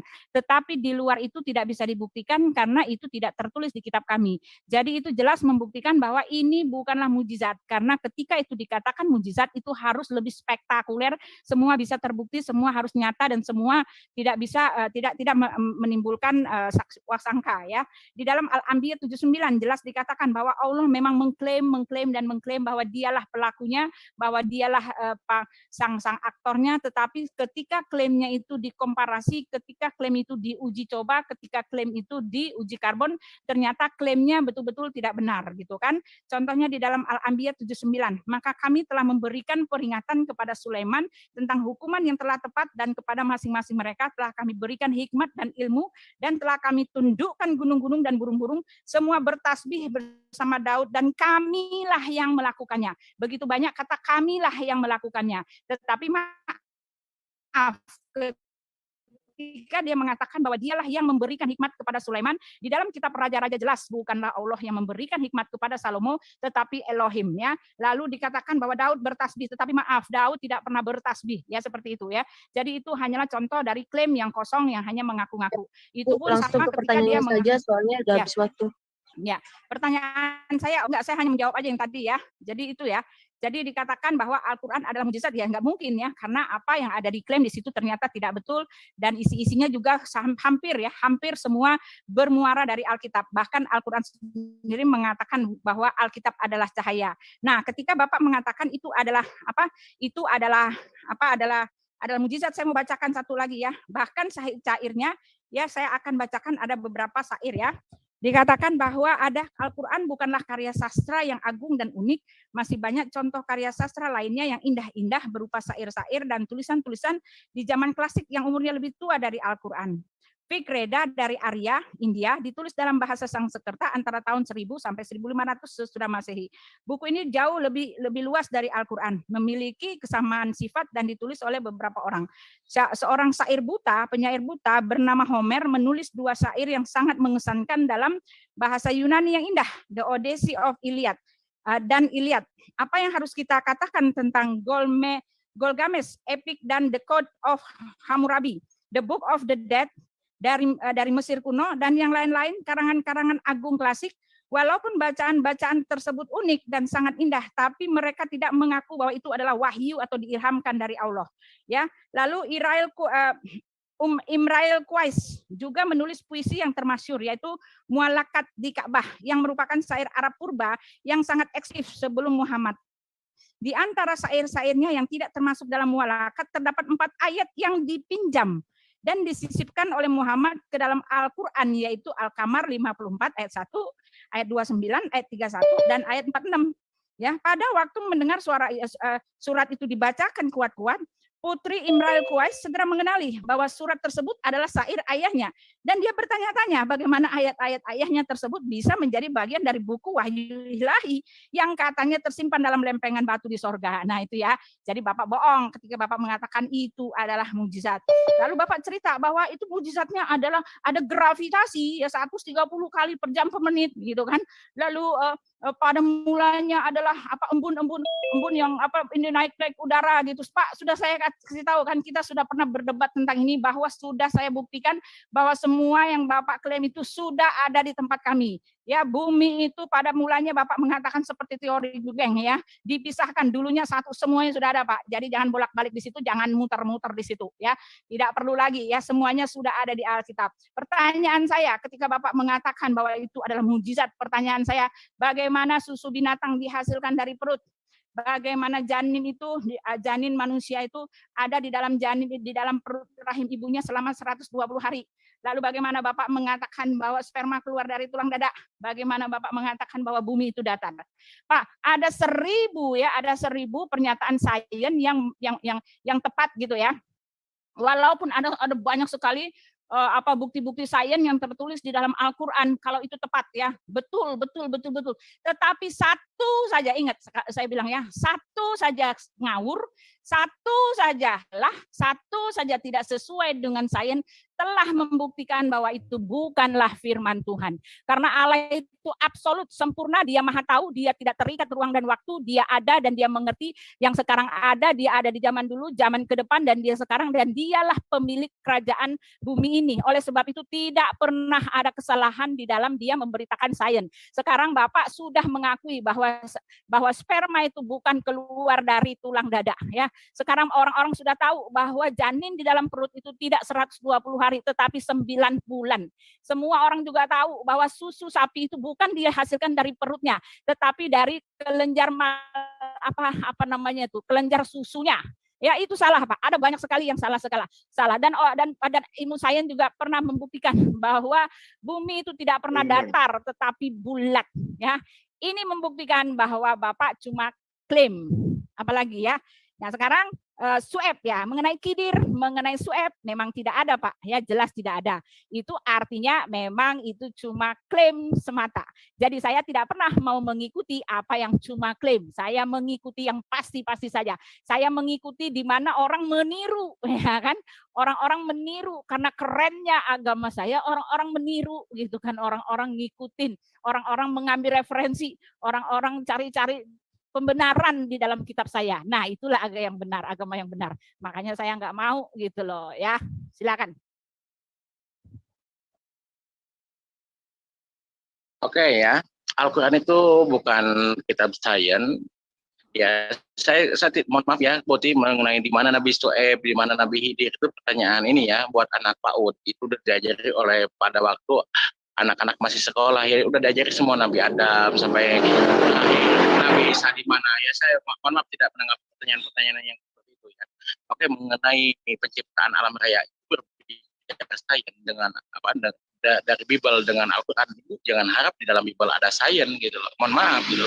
Makanya saya bilang Al-Quran itu adalah objek daripada alam raya. Kenapa? Mengenai penciptaan alam raya ya, surah Al-Anbiya ayat 30. Apakah orang kafir tahu bahwa alam raya itu dulunya satu. Alam raya itu dulunya berupa satu, berupa kabut. Dalam surat Adukan juga dijelaskan ya bahwa alam raya itu berupa kabut, ayat ke-28 gitu ya. Dulunya itu berupa kabut. Dan sesuai dengan teori Big Bang lah, kabut itu tentang kosmologi. Alam raya itu kabut, kosmos itulah berupa kabut itu. Lalu kami pisahkan keduanya. Lalu kosmos itu meledak gitu. Dan disebut, maka disebutlah dengan teori Big Bang atau ledakan. Dan kami jadikan segala sesuatu yang hidup berasal daripada air. Kenapa di bumi ada kehidupan? Karena di bumi hanya satu-satunya planet yang ada unsur air yang cukup, suhunya juga cukup, ya sebagai syarat mutlak adanya kehidupan. Dan kami jadikan segala sesuatu yang hidup berasal daripada air. Jangan membahas sains. Al-Quran bukan kitab sains, tapi apa yang ada dalam Al-Quran semuanya berbarengan dengan sains. Oke, saya minta dong kepada ibu ya, saya tidak mau ngambil dari tanah, karena tanah itu bukan kitab ibu, itu kitab Yudaisme ya. Dalam kitab Perjanjian Baru atau dalam Peshitta ya, mana dong satu ayat saja yang bermuatan ilmu pengetahuan, ayat berapa? Ya dalam 4 gospel kanonik ditambah kitab Wahyu sekalian, kitab terakhir, silakan. Atau surat-surat Paulus dari Tarsus, silakan. Satu ayat saja dalam saya tidak mau dari tanah saya tidak, itu karena itu kita Yudaisme, saya di sini profesional. Timingnya kok nggak dijalanin ya? Oke, saya minta sekarang pertanyaan saya kepada Ibu, satu ayat saja dalam Perjanjian Baru yang bermuatan sains. Sebentar Pak Wanwe. Jadi nanti setelah sesi yang bertanya dari Bu Uti ke Pak Wanwe, nanti giliran Pak Wanwe bertanya sama Bu Uti, begitu ya, Bu. Ya. Oke. Ya udah silakan. Ini sudah sangat jelas ya. Jadi waktu saya masih ada atau enggak nih moderator nih? Udah habis dari tadi Pak. Oh ya udah, mohon maaf. Tolong diingetin ya kalau waktu habis, tolong diingetin ya. Ya, nggak apa-apa. Ya. Jadi Pak Wanwe tidak bisa menjawab. Memang tidak ada bukti tentang kidir, tentang semuanya sih sebetulnya ya. Karena apa? Karena ketika Allah mengklaim bahwa bukti-buktinya ada di kitab-kitab terdahulu, tetapi sejarahnya kan beda, ya kan? Dikatakan Firaun adalah saudaranya Haman, gitu kan? Haman itu hidup pada ratusan tahun setelah Firaun gitu kan. Nah ini kan sejarahnya nggak benar gitu kan. Lalu dikatakan bahwa Ishak itu saudaranya Yakub. Nah itu kan nggak benar gitu kan. Itu Ishak itu bukan saudaranya Yakub, tapi Yakub itu anaknya Ishak gitu kan. Nah ini adalah sejarah yang dia klaim, tetapi dia sendiri tidak mau, dia sendiri tidak bisa membuktikan bahwa klaimnya itu benar. Itu artinya sama seperti saya ngaku sayalah pembuat pesawat. Akhirnya saya hanya diketawain. Karena apa? Karena saya tidak bisa buktikan bahwa saya ini benar-benar pembuat pesawat gitu. Nah itu seperti itulah. Jadi klaim semata gitu ya Bapak. Bahkan dengan konyolnya, dengan sangat mengenaskannya, Pak One Way bahkan tidak bisa menunjukkan bahwa Khidir itu pernah ada. Dia mengatakan ini pernyataan anak PAUD. Oh maaf, justru ini fatal sekali kalau Bapak tidak bisa membuktikan bahwa itu memang ada. Artinya memang tidak pernah ada. Ya, itu semua hanya klaim semata. Kenapa? Karena memang tidak bisa dibuktikan. Bagaimana mungkin Anda mengatakan ini berasal daripada Tuhan, sedangkan segala sesuatu yang ada tertulis di kitab kami itu pun salah. Lalu yang tidak ada tertulis di kitab kami tidak bisa dibuktikan. Jadi untuk apa saya mengikuti jalannya Pak One Way, mengakui Muhammad adalah Rasul Tuhan, ya? Karena saya tadi juga dikatakan bahwa Al-Quran adalah mujizat. Mujizat apa yang diberikan ketika semuanya bermuara dari tempat kami? Pertanyaan saya, kalau tidak ada Alkitab, bagaimana nasibnya pembuktian dari kitab Anda? Nol besar kalau saya mau bilang ya kan. Lalu Bapak mengatakan jangan bahas sains. Padahal tadi Bapak yang ngotot-ngotot. Saya bilang itu semua sudah selesai ya kan. Semua yang Bapak klaim di situ sudah ada di tempat kami. Sudah saya bilang sejak di dalam Kejadian pertama sudah dikasih tahu bahwa pada mulanya Allah menciptakan langit dan bumi. Tuhan sudah memisah-misahkan segala yang Bapak dalil-dalil yang Bapak bicara tentang apa sains itu semua sudah ada di tempat kami. Betul kata Nabi Muhammad bahwa Alkitab itu adalah cahaya. Dia membenarkan semuanya. Jadi jangan harap bahwa ada sesuatu yang baru yang diberikan. Karena semua bermuara dari tempat kami. Bapak tidak bisa membuktikan mana yang tidak ada di tempat kami yang dibuat oleh Nabi. Oh tidak ada. Ya, bahkan ketika dia mengaku bahwa dialah pencipta langit dan bumi. Tetapi ketika dikomparasi ternyata tidak juga gitu kan. Nah sekarang Bapak mengatakan jangan membahas sains. Buktinya Bapak sekarang terguling-guling karena Bapak sendirilah dari tadi membahas sains dan hanya menghindar. Pertanyaan saya satu saja, perkataan Tuhan yang tidak sesuai dengan sains jelas itu bukan menyatakan bahwa dia Tuhan ya. Karena benar ya apa yang dia katakan itu adalah benar. Mana pernyataan, mana bukti dokter yang menyatakan bahwa susu sapi itu keluar diproduksi dari perutnya, bukan dari kelenjar mamainya, gitu kan? Mana buktinya di dalam janin manusia itu berusia 120 hari, ya 4 bulan kali 3 hari, ya seperti yang tertulis di dalam hadis. Janin manusia itu selama 120 hari. Padahal di mana-mana semua orang juga tahu janin itu 9 bulan gitu loh. Ya, mana di situ dikatakan bahwa bumi itu datar, nggak ada gitu loh. Bapak nggak bisa buktikan kalau itu benar. Jadi saya menghimbau Pak One Way, mulai sekarang berpikirlah jernih. Bapak tadi kan mengatakan bahwa Bapak ini adalah orang yang berpikir, tetapi saya mengajak Bapak untuk berpikir dengan jernih Tuhan yang mana yang semuanya hanya klaim gitu ya. Bapak nggak bisa buktikan. Nah, satu lagi yang pertanyaan saya, apalagi tadi? Pertanyaan saya adalah satu ya. Saya mau bahas satu lagi ya, kenapa saya tidak mau percaya bahwa Allah adalah Tuhan karena ya Pak ya, saya mau kasih tahu satu ya. Karena tadi dikatakan bahwa Allah lah pemilik yang gaib-gaib. Kita balik lagi ke situ. Kenapa? Ya Allah lah pemilik yang gaib-gaib. Ya, katakan bahwa Yesus adalah Tuhan karena Al-Quran sendiri mengatakan bahwa pemilik yang gaib-gaib itu adalah Isa. Nah, kalau kamu menyamakan Isa itu kepada Tuhan ya, kepada Yesus ya. Udah itu dulu Pak. Ya, waktunya sekarang bagi Pak One Way untuk bertanya kepada Bu Uti 15 menit dan Bu Uti bisa menjawab 15 menit. Silahkan Pak One Way. Oke. Ya, jadi saya sangat kecewa ya karena pertanyaan-pertanyaan Bu Uti ini saya bilang tidak susah ya. Padahal saya berharap itu pertanyaan-pertanyaan yang susah. Kayak ditanya di manakah Nabi Syuaib? Nabi Syuaib itu kan ada di di Iran, lahir di Iran dan makamnya itu ada di Wadi. Itu anak PAUD aja sudah tahu di Yordania. Ya itu Jadi jangan tanyakan hal-hal seperti itu gitu. Ini debat teologis. Saya ke Putih ya. Jangan tanyakan hal-hal seperti itu karena bagi umat Islam itu pelajaran diniyah, pelajaran awal gitu. Masa saya dikasih pertanyaan di manakah Nabi Su'aib, di manakah Nabi Khidir, makamnya itu Nabi Su'aib tadinya. Jangan ya, makanya saya malas menanggapi dari tadi itu. Ya kasih dong pertanyaan yang teologis atau gimana. Jangan pertanyaan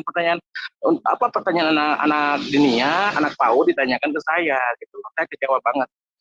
Jadi ada banyak sebetulnya pertanyaannya itu, Bu, tapi nggak nyambung semua gitu. Ya terlalu banyak, jadi saya tidak bisa mencerna. Coba bisa dibantu moderator. Tadi saya yang mau menjawab. Oh ya, mengenai Ishak itu anak saudaranya. Tidak ada di dalam Al-Quran Ishak itu saudaranya Yakub, ngarang diikutin.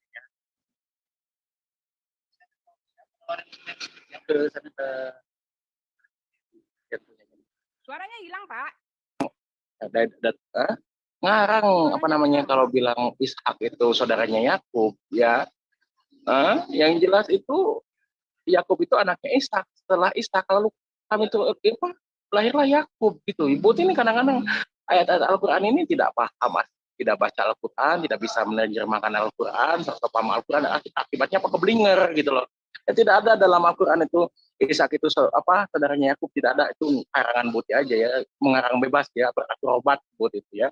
Lalu susu itu terbuat dari ada di susu letaknya payudara itu di mana, di hewan itu, di sapi itu? Apa di punggung? Apa di pantat? Jawab, susu sapi itu di mana, di perutnya? Apa di punggungnya? Jawab. Makanya saya bilang Islam itu hanya bagi manusia-manusia. Tetapi bukan perutnya yang menghasilkan. Jangan, ini waktu saya. Ini saya bertanya kepada Buti, oke langsung saja ya, karena pertanyaan Buti semuanya ngawur gitu loh. Saya bertanya kepada Buti tentang sains ya. Saya minta satu ayat saja dalam PB, saya tidak meminta tanah ya, dalam PB ataupun Pesita bagi ortodok. Buti bukan ortodok. Buti bukan ini ya. Dalam perjanjian baru, dalam 4 gospel kanonik ya, yang bermuatan sains, satu ayat saja. Itu pertanyaan mudah saja, pertanyaan anak sekolah minggu. Silakan jawab satu ayat ya.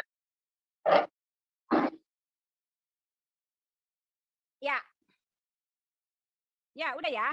Ya, Bu Uti suaranya jauh, Bu, kecil sekali. Ya, kecil ya. Nah, sekarang Bapak mengatakan, ya jadi jelas ya, inti dari yang ini saya mau ambil rangkuman karena udah panjang waktunya ya, udah selesai ya. Pak Wanwe jelas tidak bisa memberikan bukti. Jangan bilang saya anak PAUD ya untuk mengalihkan atau untuk menghibur diri. Saya pertanyaan anak PAUD, justru ini pertanyaan paling krusial.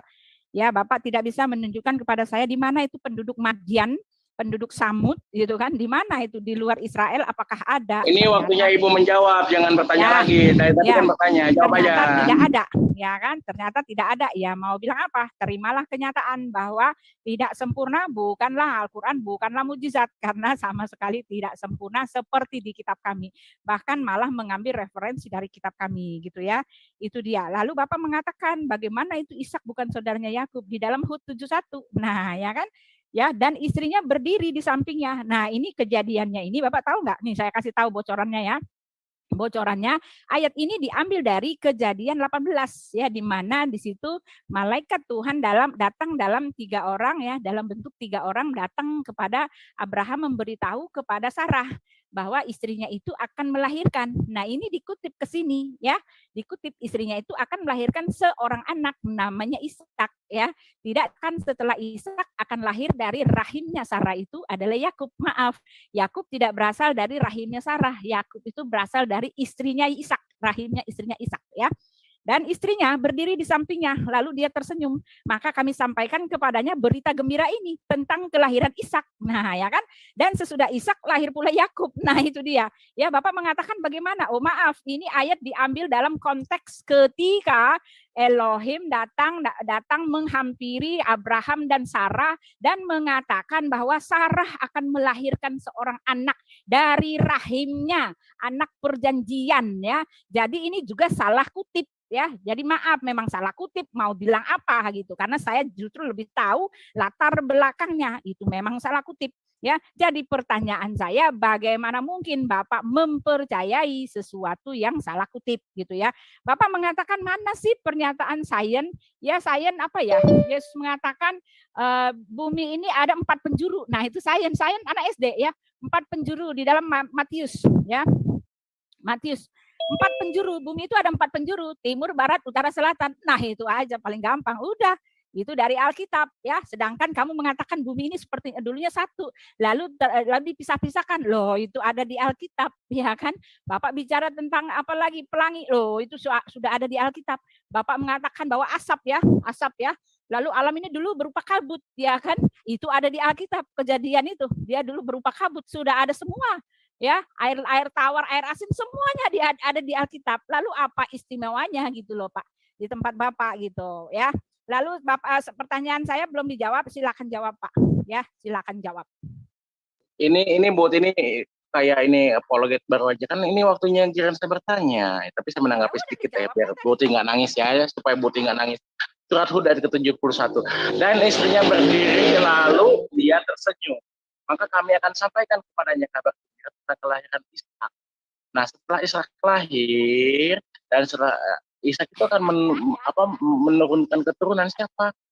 Dan setelah Ishak akan lahir Yakub. Jadi bukan saudaranya, nggak ada itu. Makanya kalau nggak tahu terjemahan Al-Quran, baca jaga Al-Quran nggak bisa, jangan sosok menafsirkan itu. Aduh, jadi keblinger gitu.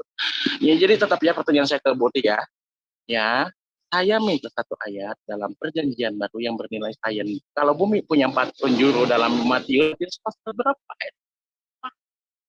Ayo, itu aja pertanyaan saya, moderator. Saya tidak panjang lebar sana kemari, nggak jelas. Pertanyaan saya simpel, 1 ayat saja ya.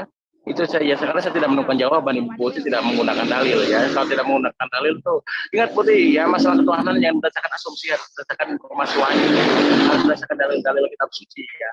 Mana dong dalilnya dalam 14 Al-Quran ini ya, yang bernilai sains ya. Saya tunggu, silakan.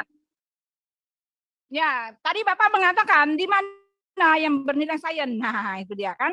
Bapak tadi mengatakan, saya udah bilang ya, tadi bumi ada 4 penjuru. Di dalam Matius 24, mari kita buka, saya buka pelan-pelan ya, saya buka Alkitab aja ya. Lalu Bapak sendiri tadi mengatakan ya, di Quran saya, gitu ya, tidak ada di Quran saya, ya. Bumi itu di Quran kamu, ya. Alam raya itu berupa kabut. Nah ini Bapak nanya, ya, ini ada di Kejadian 2, gitu. Berupa kabut, awalnya berupa kabut. Nah itu saya kasih tahu, jangan nangis ya, jangan mewek juru. Nah ini ya, udah ya, jangan ngomong soal itu lagi, jangan berkelit. Kalau udah nggak itu, angkat bendera merah aja Pak, bendera putih aja Pak. Jadi selesai. Jadi saya nggak capek-capek ini ya. Saya buka dulu. Tolong dibukain bisa nggak itu, Monik? Nggak bisa ya? Lama nih, saya buka dulu. Lagi timer, ya silahkan Bu. Itu aja, gampang banget itu. Matius 24. Dia akan mengumpulkan kasih dalil, asumsi mulu. Ada dalilnya Matius pasal berapa itu? Nah, tak bukain. Ya, Matius 24 sini tak bukain. Ya, kalau ada jangan nangis ya. Pak, itu nggak bisa jawab saya sama sekali ya. Ya. Tak bukain. Matius 24, tak bacain ya. Makan situ ya. Ini dia ya. Dikatakan di sini, pada waktu itu akan tampak tanda anak manusia di langit dan semua bangsa di bumi akan meratap dan mereka akan melihat anak manusia itu datang di atas awan-awan di langit. Nah, kan awan-awan ada di langit. Dan segala kekuasaan dan kemuliaannya. Dan ia akan menyuruh keluar malaikat-malaikatnya dengan meniup sangka kalian dahsyat bunyinya. Dan mereka akan mengumpulkan orang-orang pilihannya dari keempat penjuru bumi. Nah, itu dia. Udah tunggu aja. Dari ujung langit yang satu ke ujung yang langit yang lain. Itu bumi ada 4 penjuru. Itu udah jelas ya. Jangan ini ya. Banyak ya. Lalu apa lagi? Bumi, ya. Buti. Gue suka gaya lu. Oh siapa nih? Oh siapa nih? Mr. Elmis itu ya? Ya. Jangan ikutan Coki. Ya, satu lagi saya mau tadi bilang. Lu diam aja lu. Cuma komentar doang, gue suka gayanya Buti. Kan bahwa kan gatel kan, mulut lu gatel kan. Ya itu bukan malu lu diam aja. Ya, keempat pengguna ini berupa kabut. Nah, ini aku kasih tahu ya. Kabut. Nah, jangan, nggak ada. Jadi kan saya udah bilang, semua bermuara dari kitab kami. Bagaimana mungkin Anda mengklaim bahwa kitab Anda itu adalah mujizat ketika semuanya tanpa kitab kami, Anda tidak bisa bikin apa-apa gitu loh. Ya, kabut, sekarang kabut. Kita cari ya. Di dalam Kejadian 2 itu saya lupa tuh ayatnya. Maaf, saya lupa, saya cari pelan-pelan.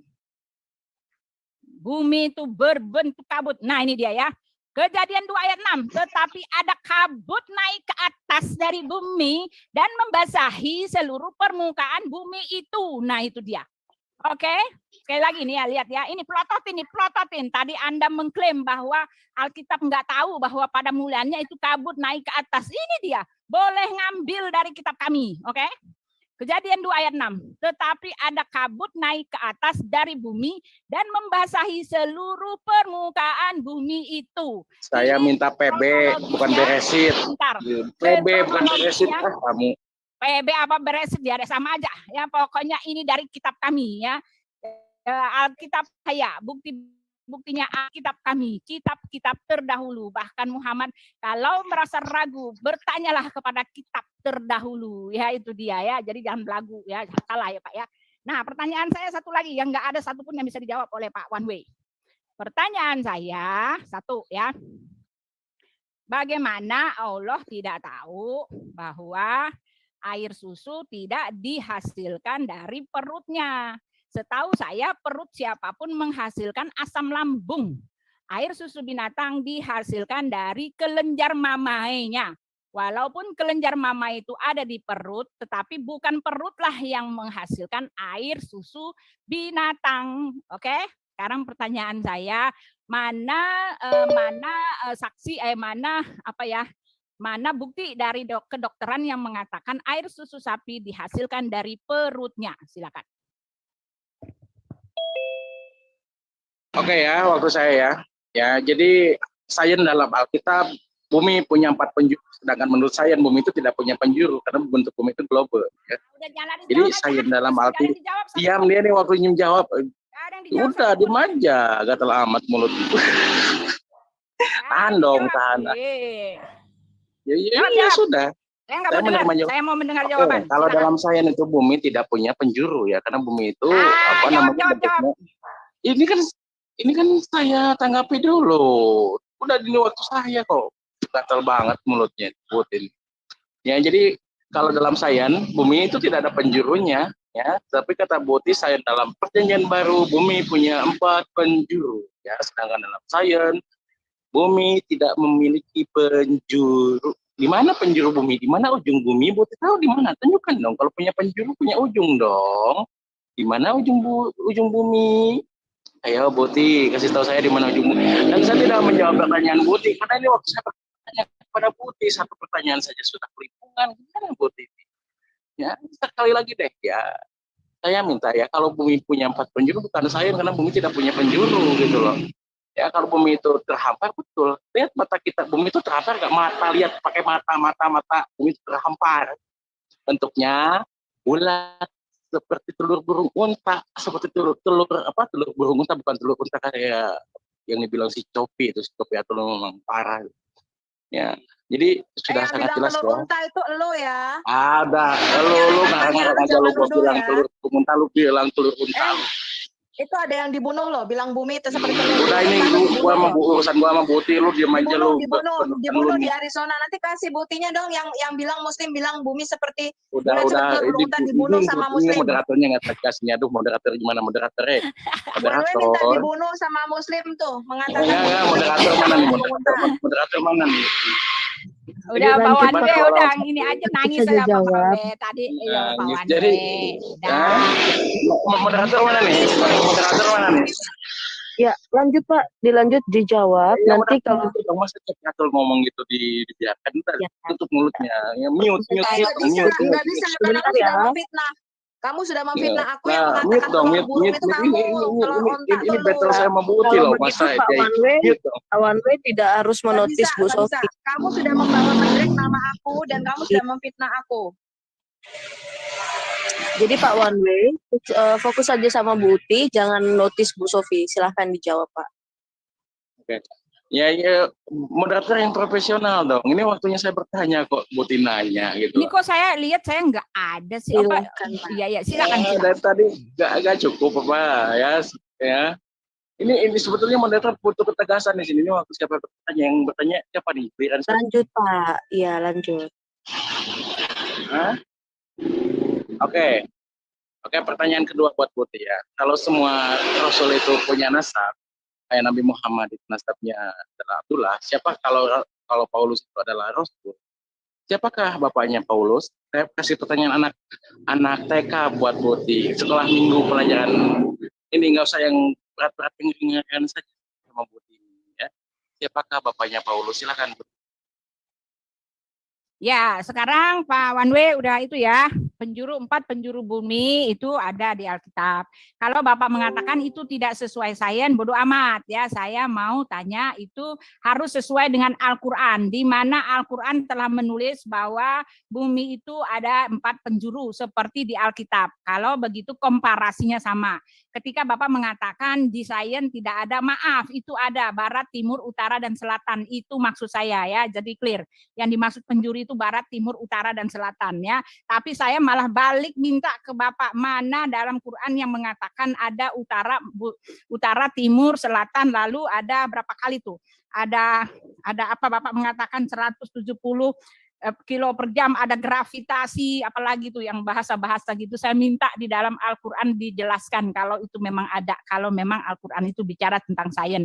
Bapak tidak bisa menjawab saya bahwa air susu dihasilkan dari perut, tidak bisa ya. Jadi ada, saya udah bilang satu saja dari yang dibilang sains itu salah dan tidak sesuai dengan fakta yang ada, itu bukan dari Tuhan ya. Saya sudah tunjukkan semuanya tidak dari Tuhan. Baik dari ayat-ayat yang diturunkan yang katanya wahyu juga tidak seperti dari Tuhan di tempat kami. Karena dari kami sendiri ayat-ayatnya itu turun langsung, tidak seperti dialah yang maha kuasa, demi Allah datanglah kepadanya. Itu bukan wahyu Pak, itu adalah perkataan manusia yang mengklaim bahwa itu adalah wahyu gitu ya. Dari situ lalu Bapak mengatakan bahwa Al-Quran adalah mujizat. Saya juga sudah buktikan, Bapak tidak bisa buktikan bahwa itu betul mujizat ketika semuanya bermuara dari Alkitab. Lalu Bapak bicara bahwa Tuhan Bapak itu tadi bisa bergantung, tempat bergantung, Bapak juga tidak bisa buktikan di mana faktanya ada manusia yang pernah bergantung kepadanya, dia pernah memberikan menyembuhkan sakit, mengusir setan-setan, juga tidak ada ya. Jadi semua sudah muter-muter, saya rasanya sudah selesai karena Bapak tidak bisa memberikan bukti bahwa apa yang Bapak sembah itu adalah Tuhan, sehingga saya tertarik untuk datang kepada Bapak ya. Justru saya sudah membuktikan dengan real, dengan benar bahwa ketika ada ya satu sumber yang dimana orang meniru-niru gitu, itu artinya dialah yang benar itu. Itu logika Bapak. Datanglah kepada Alkitab itu dan datang kepada Tuhan Yesus. Pesan saya ya. Lalu Bapak apa lagi ya? Apalagi Bapak tadi mengatakan di mana nasabnya Nabi Rasul Paulus. Nah itu lagi-lagi Bapak mengambil konsep ketuhanan, konsep pengajaran dan doktrin Bapak itu dimasukkan ke tempat kami gitu ya. Jadi nggak bisa Pak ya, ketika Bapak menanyakan di mana siapa itu nama orang tua Paulus itu ya, ada nama orang tuanya, tapi saya belum ketemu itu siapa, tetapi ada Pak ya. Ada, bahkan ini saya akan bacakan ya, perjalanan hidup Paulus itu sangat-sangat luar biasa. Panjang sekali, kalau saya mau bacakan Bapak habis waktu gitu ya. Ada Pak ya, ada, saya bilang ada. Tetapi sekali lagi saya mau bilang, orang Kristen itu, nabi-nabinya, rasul-rasulnya itu memuliakan Tuhannya. Bahkan di dalam Alkitab dikatakan di Lukas 6 ayat 26, Yesus dengan tegas mengatakan, celakalah jika orang itu memuji-muji kamu, ya kan? Jika orang itu mengagung-agungkan kamu, sebab dengan demikianlah juga telah diperlakukan nabi-nabi palsu gitu ya. Jadi kalau ada nabi yang begitu dikultuskan, bahkan saya membaca ketika dia buang dahak pun waktu dia batuk, dahaknya ditaruh di tangan, lalu tangannya itu dahaknya itu dibalurin ke mukanya gitu. Saking seperti itu mengkultuskan.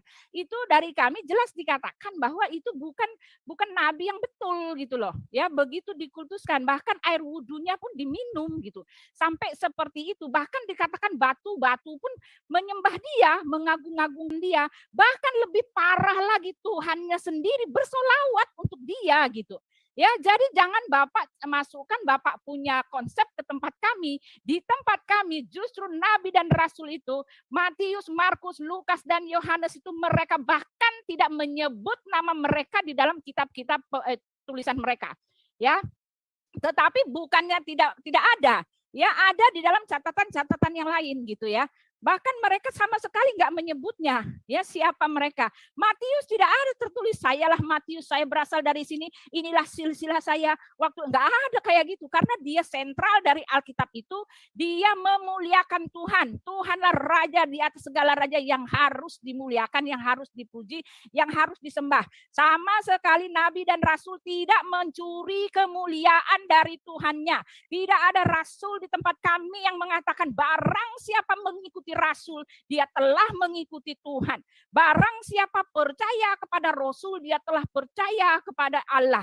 Barang siapa mentaati Rasul, dia telah mentaati Allah. Oh, tidak ada. Yang berani mengatakan seperti itu adalah Tuhan Yesus. Karena apa?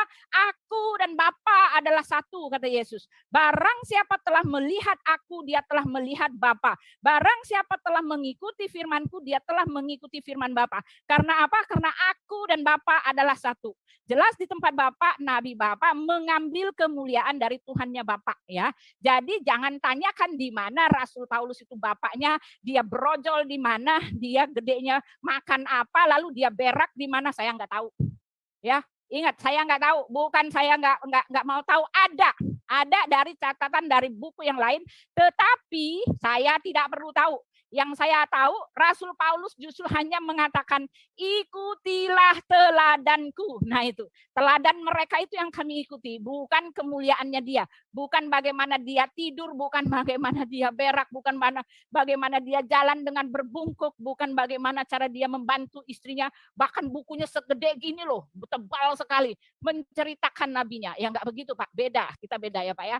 Jadi ya jelas, saya kalau mau nih saya bacain ya.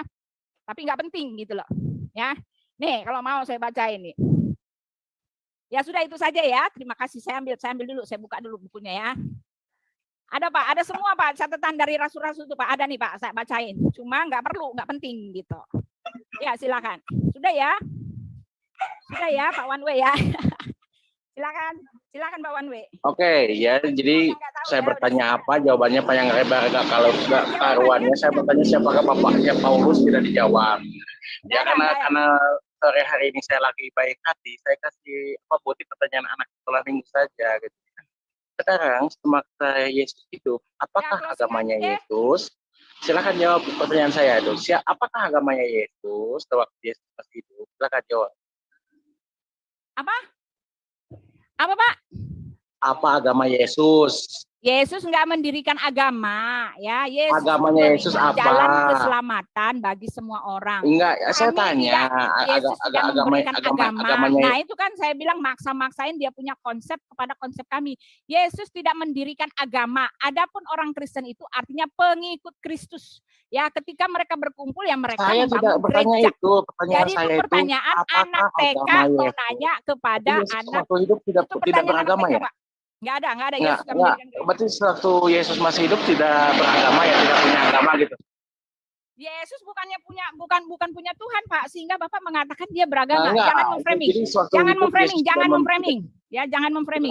Yesus tidak punya agama karena dia tidak punya Tuhan. Dia punya Bapa. Tercatat bahwa dia datang dan keluar dari Bapa. Dia itu berasal dari Bapa. Di dalam Yohanes 17 ayat 5 ya. Dia ada ya dalam kemuliaannya, dalam keberadaannya sebagai Allah Bapa. Jadi dia bukan punya agama, tetapi dialah sumbernya itu, dialah berasal, dia itu satu dengan Bapa. Oke, jangan memframing pertanyaan gitu, nggak akan saya jawab. Itu pertanyaan framing, artinya seperti anak yang nanya. Satu dengan Bapa itu semua murid-muridnya juga Yohanes 1:17-21 satu dengan Bapa. Enggak, pertanyaan saya waktu masih itu, apakah agama Yesus? Ya, sebentar dalam banyak ayat Alkitab, dalam Ibrani pasal 5 ayat 6 juga Yesus berdoa kepada Tuhan. Berarti Yesus punya agama dong. Ya saya tanya dong, apakah agamanya Yesus gitu? Silakan jawab. Pak, saya mau nanya, Allah agamanya apa Pak? Itu aja saya mau nanya. Saya Ini jawab, bukan itu waktu jawaban saya. waktunya Bu Itu Uti pertanyaan bertanya, saya, gitu. itu Ini jawaban waktu saya saya dengan bertanya. bertanya. Enggak, jawaban Bukan, saya bukan. dengan bertanya, karena Bapak Oh, memframing, saya pun Tuhan harus Allah itu bukan memframing. manusia, Sebentar, sementara Yesus sebentar, manusia, Bapak memframing, ya. saya pun harus Ya. memframing. Bukan Agamanya memframing. Allah apa? Silakan. Oh, oke, saya jawab ya. Allah itu bukan manusia. Ya, kalau itu Nah, ya kreator. itu juga balik ke saya. Nah, lalu Nah, Yesus itu balik kan ke saya. manusia. Yesus itu Enggak. manusia. Ya Yesus sudah, bukan ya manusia. sudah. Agamanya Saya jawab, Allah itu siapa? Bapak mengatakan, mana jawab aja. Nah, Agamanya Allah saya apa? jawab aja, Ibu. Berarti Ibu nggak bisa jawab ya? Aduh, Buti, Bapak dikasih juga nggak bisa pertanyaan sekolah jawab minggu kalau aja. gitu ya. Karena Yesus itu adalah Tuhan, ya Bapak mengatakan Enggak. Allah itu adalah bukan Ibrani manusia. pasal Ya 5 sama, ayat 6. Yesus itu Yesus adalah Tuhan. itu Terserah Yesus Anda berdoa terima kepada atau tidak ya. Silakan jawab. Bukan, Allah saya tanya buat agamanya apa? Yesus manusia apa bukan? Jawab. Yesus Allah agamanya apa? Jawab dulu, baru saya akan Oh, jawab. mohon maaf. Allah itu Tuhan kreator ya. Ya, sementara Nah, Yesus itu kreator manusia. nih ya, udah dibuktikan nggak ada kreatornya. Saya tanya sedang Buti, apakah agamanya Yesus? Apakah Silakan. agamanya Karena Allah? saya menggunakan Yang loh. nanya. Ibrani pasal 5 ayat 6 Yesus berdoa loh kepada Bapa. Berdoa kepada Allah Tuhan. juga bersolawat sama Nabi. Kalau Yesus berdoa kepada Tuhan punya agama bersumpah dong. demi Nabi. Allah juga bersumpah loh demi Nabi. Bahkan dia berdoa juga loh, bersolawat. Ya, Itu ngomong dulu, yang silakan. sunnah sebetulnya kan berdoa. Kalian aja mengubahnya menjadi bersolawat. Sebentar, one way, sebentar Bu Uti, sebentar. Ya udah udah selesai. Ya, waktu udah habis ya. Sudah. Pakai penutupan nggak nih? Ya, penutup aja Pak, udah selesai. Oh, Ini Pak Wanwe udah kejang-kejang. Ya, one way, 1 menit one way, penutup aja. Ya, udah selesai. Oke, 1 menit ya. Dalam Lukas pasal 4 ayat 16, Yesus bukannya penutup masuk itu, Pak. seperti biasanya pada Sabat ya masuk ke rumah ibadah ya. Itu Yesus One way. masuk ke rumah ibadah. Nah, pertanyaan saya, apakah namanya Yesus ini dalam Lukas pasal 4 ayat 16? Enggak, saya minta dijawab dulu dong, Buti. Pertanyaan saya cuma 2 kok, tidak. Cuma ini mudah banget ya. Ya, Lukas pasal 4 ayat 16, Yesus pada hari Sabat masuk ke rumah ibadah. Pertanyaan saya, Buti, apakah agamanya Yesus? Sebab Yesus masuk ke rumah ibadah. Silakan ya, Buti. Itu rumah Ya, ibadah jadi yang gini mana ya. menurut kamu, Banwe? Iya. Yesus masuk ke rumah ibadah apa? Aku tanya. Yesus masuk rumah ibadah bukannya Bentar, beribadah, Bude, dia bentar, Bude. mengajar. Bukan, Alkitab saya tanya mencatat dia agama- mengajar agamanya. di sana. Weh, Sebentar, Bu Uti. Yesus Iya. masuk ke rumah ibadah itu rumah Eh. ibadah mana? Aduh, Sofiatul, kamu lawan saya nanti dibal-bali lagi, Sofiatul. Dibal-balin apa? Fred. Allah lu aja nggak hidup kok. Iya. Allah lu aja nggak ada kok. Baca dong surat Al-Baqarah ayat ke-255. Allahu la ilaha illahu hayyul qayyum. Kamu lihat tuh video aku upload terbaru, kesaksian bagaimana dari Muslim, anak imam, ya. Bagaimana dia mau dibunuh, mau diracun, kemudian dia menemukan Yesus yang menyembuhkan dia dari berbagai macam penyakit. Sekarang menjadi misionaris Kristen. Kamu baca tuh, Allah nggak ada, hanya ada Yesus Kristus, Tuhan yang sejati. Ya, kamu lihat kesaksianku dan kamu sanggah itu. Ya. Sekarang aku tanya kamu, Yesus masuk ke rumah ibadah apa? Iya. Rumah ibadah apa itu? Oh, udah Halo? dia Jawab pertanyaan saya ya. Yesus itu agamanya apa? Sofiatul jawab. Nanti Yesus itu agamanya Yahudi nanti dong. kamu tuh dibal-balik lagi loh, Sofiatul loh. Kamu mau diskusi sama saya ya? Yesus Tetap itu oke. agamanya Yahudi, dia lahir dari suku Yehuda. Jadi ada Tuhan yang beragama Yahudi. Itu Ada Tuhan pernyataan Tuhan. memframing, jangan mahal. Bentar, Bu Uti. Dia memframing gitu. Bentar, Bu Uti. Iya. Yesus itu beribadah ke sinagog. Demikian juga umat Kristen mula-mula. Ya, karena Kristen itu berakar dari keyahudian. Kekristenan mula-mula itu merupakan sekte daripada agama Yahudi sampai kira-kira tahun 135 ketika ada pemberontakan Simon Bar Kokhba.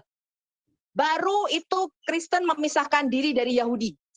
Selama lebih dari hampir 100 tahun, kekristenan itu beribadahnya di sinagog. Alkitab kami dari Kejadian sampai Wahyu yang nulis semuanya orang Yahudi. Jadi tidak benar kalau ada klaim Yesus Muslim. Yesus tidak pernah bersyahadat dan tidak pernah mengakui nabimu. Ya, apalagi ruku-ruku seperti yang kau katakan. Yaitu mengelilingi Ka'bah dengan telanjang 7 kali. Yesus tidak pernah melakukan hal itu. Ngerti kamu? Yesus tidak pernah menghadap Ka'bahmu. Dia masuk ke Bait Suci Yerusalem yang ada di Bukit Moria sekarang. Jadi stop ya dengan pernyataan kamu one way, saya anggap kamu mewakili Muslim. Stop klaim Yesus adalah seorang Muslim. Nah, Yesus gitu kan. mengajar Ini yang dan membedakan saya dengan beribadah Anda di ya. sinagog. Kalau saya ini manusia yang menggunakan akal dan pikiran, saya bilang kan saya manusia yang rasional. Ya bagi Tidak manusia ada muslim yang menggunakan Begitu. akal pikirannya. Ya Kamu kan kasih mengimani saya Tuhan yang satu, berdoa masuk ke gitu loh, Zoom di rumah ini. ibadah gitu. Tuhan yang beragama Yahudi Sebentar, gitu. one way. Masa ada Kamu Tuhan kasih saya beragama? satu muslim. Kamu kasih saya kirim sama saya satu muslim yang mempunyai akal untuk berdebat dengan saya di Zoom ini. Kamu suruh Ahmad Kainama, kamu suruh siapa masuk ke Zoom ini, kita lihat muslim yang masuk akal, yang bisa menjawab pertanyaan saya. Silakan. Tunjukkan sama saya satu muslim yang cerdas, yang Iya mempunyai jelas akal, dong Islam itu masuk berdebat dengan akal Sofian. ya, masuk akal, masuk pikiran. Contoh satu yang masuk akal, silakan. Ya, Wadwi. jelas dong. Satu aja, Saya satu mau aja jangan tanya bilang saja. jelas. Apa Kata yang kamu masuk ya akal? itu Satu. agama Yahudi. Apakah ada Tuhan yang punya agama? Tuhan menganut agama Yahudi. Mana Karena Islam itu Yesus yang itu jelas satu nuzul aja satu. menjadi manusia dan dia lahir dari keluarga Yahudi. Sedangkan Muhammadmu itu sama sekali bukanlah keturunan bangsa Yahudi. Dia tidak mengenal hukum Taurat, bahkan melanggar 10 daripada hukum Taurat. Ya, Iya, dia nggak tahu hukum Taurat kok. Nah, Jangan jadi ini nggak mungkin mengkritik seorang sama nabi, Tuhan seorang nabi yang mempunyai agama, bertentangan dengan Tuhan masuk nabi-nabi rumah sebelumnya. ibadah, Tuhan berdoa kepada Tuhan, masuk Iya, akal tuh dia saya memframing tidaklah. tuh kan. Apa aku Sangat bilang? Iya, masuk akal satu yang karena masuk akal Yesus apa? adalah firman yang usul menjadi manusia. Bentar Sangat masuk teman-teman ya. akal. Jadi Yesus itu firman yang nuzul sebagai manusia, lahir dari keluarga Yahudi, dia berdoa kepada bapaknya, masuk akal, dia beribadah di sinagog. Yang nggak masuk akal, Allahmu sholat. Wudunya di mana? Ketika Allahmu bersolawat, dan di dalam Isra Mi'raj, Jibril menghentikan Muhammad dan kata, Muhammad tunggu dulu. Kemudian Muhammad mengatakan ada apa? Allahmu sedang sholat. Saya tanya, Allahmu wudunya gimana? Dan apa yang dia baca di dalam sholatnya? Ketika Allahmu sholat. Berikan saya jawaban yang masuk akal dan cerdas. Mengapa Allahmu sholat? Oke ya, Allah berselawat kepada Nabi. Nah, kalau saya ajari kamu ya, dengar baik-baik ya, nak ya. Asalnya kamu tuh masih anak TK ya, ilmunya. Jadi gini ya, Jawab Allah aja, berselawat Wanwe. kepada Nabi itu apa? Jangan usah ngomong kayak anak TK. Kamu nggak tahu saya Karena siapa aku ya, makanya Wanwe. mau Sebentar, kamu dijelasin. nggak Diam tahu dong, siapa dengerin saya. dong. Kamu nggak Kalau usah Pak Guru framing lagi saya ngomong, siapa ya. dengerin. Kamu nggak tahu saya sebenarnya siapa. Ya, jadi kamu Kalau jawab Pak saja Guru, pertanyaan I saya. don't care about you Allahmu ya. sholat. Saya tidak peduli tentang kamu. Allahmu Kalau saya sholat. ngomong Wudunya dengerin. gimana kamu tunjukin sama kita? Apa Iya, yang Allahmu Wanwe. Kamu sholatkan dengerin. yang Allahmu baca di Saya dalam jawab sholatnya? Diam. Wanwe, jawab aja Wanwe. Jangan macem-macem. Udah jawab. Ya, Tahu salawat kata-kata. ini ketika Allah bersalawat, ya Allah itu bersalat kepada Nabi, bukan Allah itu memberikan kekuatan spirit kepada Nabinya, karena Nabi itu mengemban tugas yang sangat berat. Itu artinya salawat kepada Nabi begitu. Kalau manusia ketika saya setelah umat Nabi Muhammad salawat itu karena penghormatan. Jadi lihat dari dua sudut pandang, dari sudut pencipta dan dari sudut umat Nabi Muhammad. Ya udah, itu jawaban dari saya. Oke, Makanya sekarang ya, ketika sebentar, kita belum selesai. Kamu mengatakan Allahmu menyolatkan berdoa untuk nabimu, untuk memberi nabimu kekuatan. Berarti nabimu itu paling lemah dari semua nabi, karena tidak ada nabi-nabi yang didoakan oleh Allah kecuali nabimu. Betul? Ya, betul Bu. Dari jawaban si Wanwe begitu. Kan Wanwe, saya sudah coba. jawab. Dan ya, salawat di sini itu ketika Allah itu memberikan kekuatan spirit kepada nabinya. Iya, aku tanya. Kan hanya makanya nabimu kenapa yang jawab? Sebentar. Kan kamu tadi mengatakan Allah bersolawat untuk Muhammad untuk memberikan Muhammad kekuatan. Hanya nabimu yang didoakan oleh Allah, karena hanya nabimu yang bergelar Allah berdoa atasnya. Nabi-nabi lain nggak ada. Nabi-nabi lain itu berdoa untuk, berarti hanya nabimu. Kamu tahu kelemahan nabimu apa? Coba bisa disebutkan nggak? Kenapa nabimu sampai perlu doa daripada Allah? Poligami, Bu, mungkin. Saya kira jawaban saya sudah sangat jelas, simpel ya. Anda tidak mengerti, saya bilang IQ, saya bilang makanya ngajarin anak TK-nya harus pelan-pelan. Ini loh Jangan ya. gitu Wanwe. Kebiasaan lu sebenarnya dari tadi gue ikutin, lu nggak pernah jawab Bu Uti. Jadi jangan Iya, lu tuh memang nggak pernah jawab. Jadi Kamu jangan itu nggak seperti bisa itu. jawab Tapi kamu mau saya apa-apa. ajarinnya, Kamu mau hanya saya ajarinnya. memframing. Kamu hanya memframing saja. Bu Uti dari tadi juga kamu nggak jawab. Satu Dan juga argumennya nggak Bu Uti itu, dijawab. iya, argumennya Bu Uti itu sudah masuk akal banget. Ya, One way. argumenmu yang nggak masuk Kamu akal. mau saya jelaskan nggak Islam? One way. Mau saya jelaskan nggak? Bagaimana Ini ceritanya gunung Islammu. itu ditancapkan? Bisa dijelaskan? Tadi kau kan ngomong gunung. Gunung itu ditancapkan. Itu gunung ditancapkan kayak gimana sih? Tolong jelasin dong. Katanya masuk akal. Yuk, mainkan logikamu. Gunung ditancapkan, silakan. Nah, di sini aja pertanyaan saja sudah menunjukkan gitu. Ya. Gunung itu adalah pasak bumi, paku bumi, ya tertancap di bumi. Ya, karena gunung itu pasak bumi. Kalau nancapkan tuh dari atas apa dari bawah? Ya tertancap, bukan dari atas di bawah. Sudah istilahnya Allah tuh membuat gunung ya, untuk pasak gunung bumi itu bagaimana? Terciptanya gunung itu bagaimana? Googling kau. Itu langsung tertancap dari pasak bumi sebagai paku bumi, itulah gunung. Oh, Ayatnya dibaca. Oke, domba kecil yang ditanya hanya gunung-gunung. bertanya. Ya, saya enggak mau menjelaskan Isra Mi'raj pada Supiatul, Mas Supiatul. Ya, kamu jelaskan Isra Mi'raj boleh. Aku juga mau buka data Isra Mi'rajnya ya. Ya, bentar.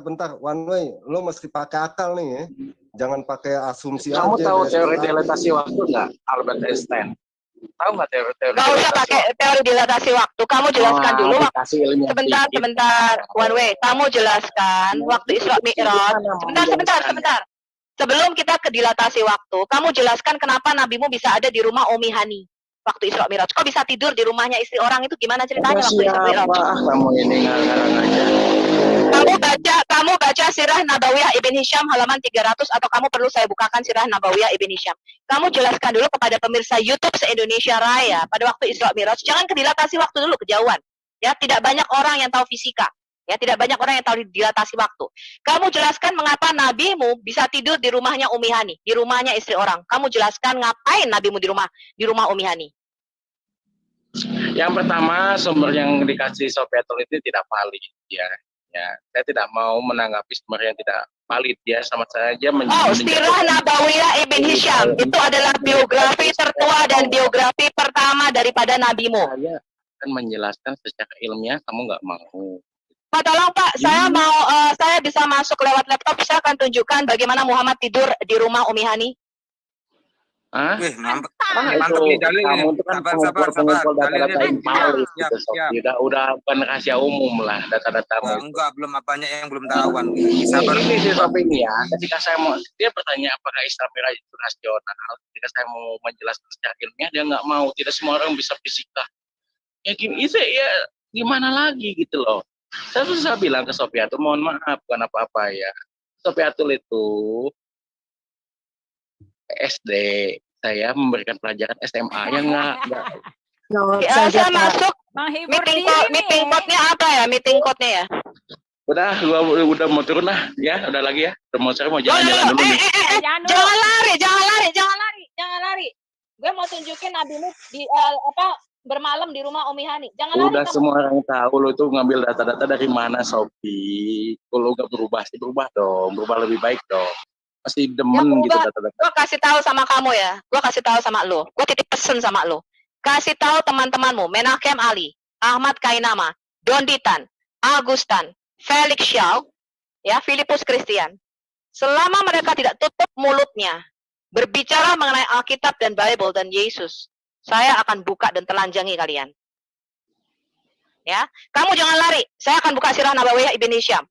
Passwordnya apa teman-teman? Meeting code-nya. Passwordnya meeting code-nya. Tolong, saya mau masuk lewat laptop. Meeting code-nya tadi meeting sebentar. Sofi. Ya. Kamu bilang aja sama. Kamu jangan lari. Ya, saya tunjukkan Sirah Nabawiyah Ibn Hisham. Sirah Nabawiyah berapa? Kamu yang tunjukin mana api yang menampilkan data-data hoax kamu itu. Yang meeting code-nya mana ya tadi? Itu lihat. Sorry ya. Saya tidak seperti muslim. Sudah. Yang suka hoax ya, saya bukan seperti muslim yang sukanya hoax ya, menebarkan berita-berita hoax. Tadi nggak bisa jawab apa-apa loh ya. Pak jangan lari. Ya, sambil tunggu aku silakan biar bukti ya. Nggak ada sama sekali ya. Jadi katanya ada Al-Quran adalah mukjizat. Saya udah buktikan bohong banget gitu kan. Allah tempat bergantung, saya buktikan bohong banget. Al-Quran adalah kebenaran, bohong banget. Al-Quran adalah wahyu Allah juga udah bohong banget. Semuanya bohong banget, Pak. Udah dibuktikan tadi semua. Udah diem aja. One way, gue kasih tahu. Ini mumpung ada Bu Sofiatul, lo mendingan mendengarkan apa yang diajarkan Bu Sofiatul. Lo kan salah satu Fanny, gimana sih? Jadi lu jangan ngelawan, percuma jauh. Ngefan Bu. Dia cerita Aduh, ngefan. ngarang-ngarang. Oh, iya, Sofiatul tuh mau saya ajari, cuma nggak nangkep-nangkep gimana tuh. Ya, Oh, saya kasih sayang ilmu waktu. sedikit. Wah, Sedikit aja nggak waktu itu nangkep-nangkep. gue Gimana dong? sayang nih, agak-agak ada rekamannya. Lu tuh idolain Bu Sofiatul, gimana sih? Enak aja, siapa yang bilang? Lu ngomong sama gue kan gimana sih? Wah, lu fitnah lu, ngawur aja tuh. Kagak ada fitnah kalau Iya, WA-nya ada tuh. buktinya nantang-nantang dulu, sebel tapi nantang-nantang. Betul, Buktinya itu betul. Nah, sananya kan itu. itu. Orang nggak ada Betul, itu apa-apa, gue. Sofiatul mulu yang ngomong. Nah, kadang mimpi teringat namanya nih. Jangan buat gosip. Ini mau kita di sini mau ngegosip, mau ngerumpi atau apa? Makanya. Jawab aja Pak Iwan W. Udah nggak ada yang bisa Pak Iwan W jawab dari awal sampai dari A sampai Z. Sama saya aja udah guling-guling, apalagi sama Sofiatul. Iya, aduh. Mendingan lo dengerin aja deh apa yang diomongin Bu Sofiatul. Enggak, gua mau ini udah sore nih mau jalan-jalan, gua mau ini kan libur. Enggak, lo ini tetap sambil dagang. Ini gue belum ketemu nih, bentar ya. Gue akan tunjukin sirah Nabawiyah di mana nabimu tidur di rumah Umi Hani. Ya sirah Nabawiyah yang mana, data-data lu invalid, Sofi. Udah bukan rahasia umum lah lu. Si Wanwi dibilangin lo ambil. Sorry ya, gue gak kayak lo, gak kayak Yonatan, bibir licinya Yonatan Nandar, sukanya hoax ya. Gue membawa data yang valid dari sirah Nabawiyah Ibn Hisham. Kalau kamu gak tahu berarti kamu termasuk Islam awam ya. Kamulah yang sekelas anak TK yang gak pernah baca sirah Nabawiyah. Nah, itulah kamu mengajari bebek berenang. Dengerin Wanwi. Lu sirah Nabawiyah Ibn Hisham aja gak ngerti lo. Sirah Nabawiyah Ibn Hisham itu tertua dan pertama. Kalian gak punya yang Ibn Hisham, kalian punya yang Ibn Hisham. Kok lu gak tahu sirah Nabawiyah Ibn Hisham? Data itu lihat, data itu dari siapa, lihat servernya itu. Aduh, dari siapa kamu gimana sih? Kamu tahu nggak sirah Nabawiyah Ibn Hisham? Kamu tahu nggak siapa tuh Ibn Hisham? Penulis biografi nabimu yang paling tua dan pertama kali. Sebentar, saya nggak bisa konsentrasi, saya cari dulu nih. Iya. Wanwi lagi nggak ada. Sirah Nabawiyah Ibnu Hisham. Wah, bagus nih, Christian Tangguh nih. Ini apa orang tuanya si ini nih? Baca ini, orang tuanya siapa? Paulus. Saya nggak tahu aja. Saya tahu ini. Udah, gue mau turun dulu ya. Makasih ya. Buat itu dikasih pertanyaan anak sekolah minggu aja. Fred, nggak bisa jawab semua kok. Jangan dulu One Way. Nanti kita kan buat schedule pertemuan lagi. Nanti kamu mau sama siapa di antara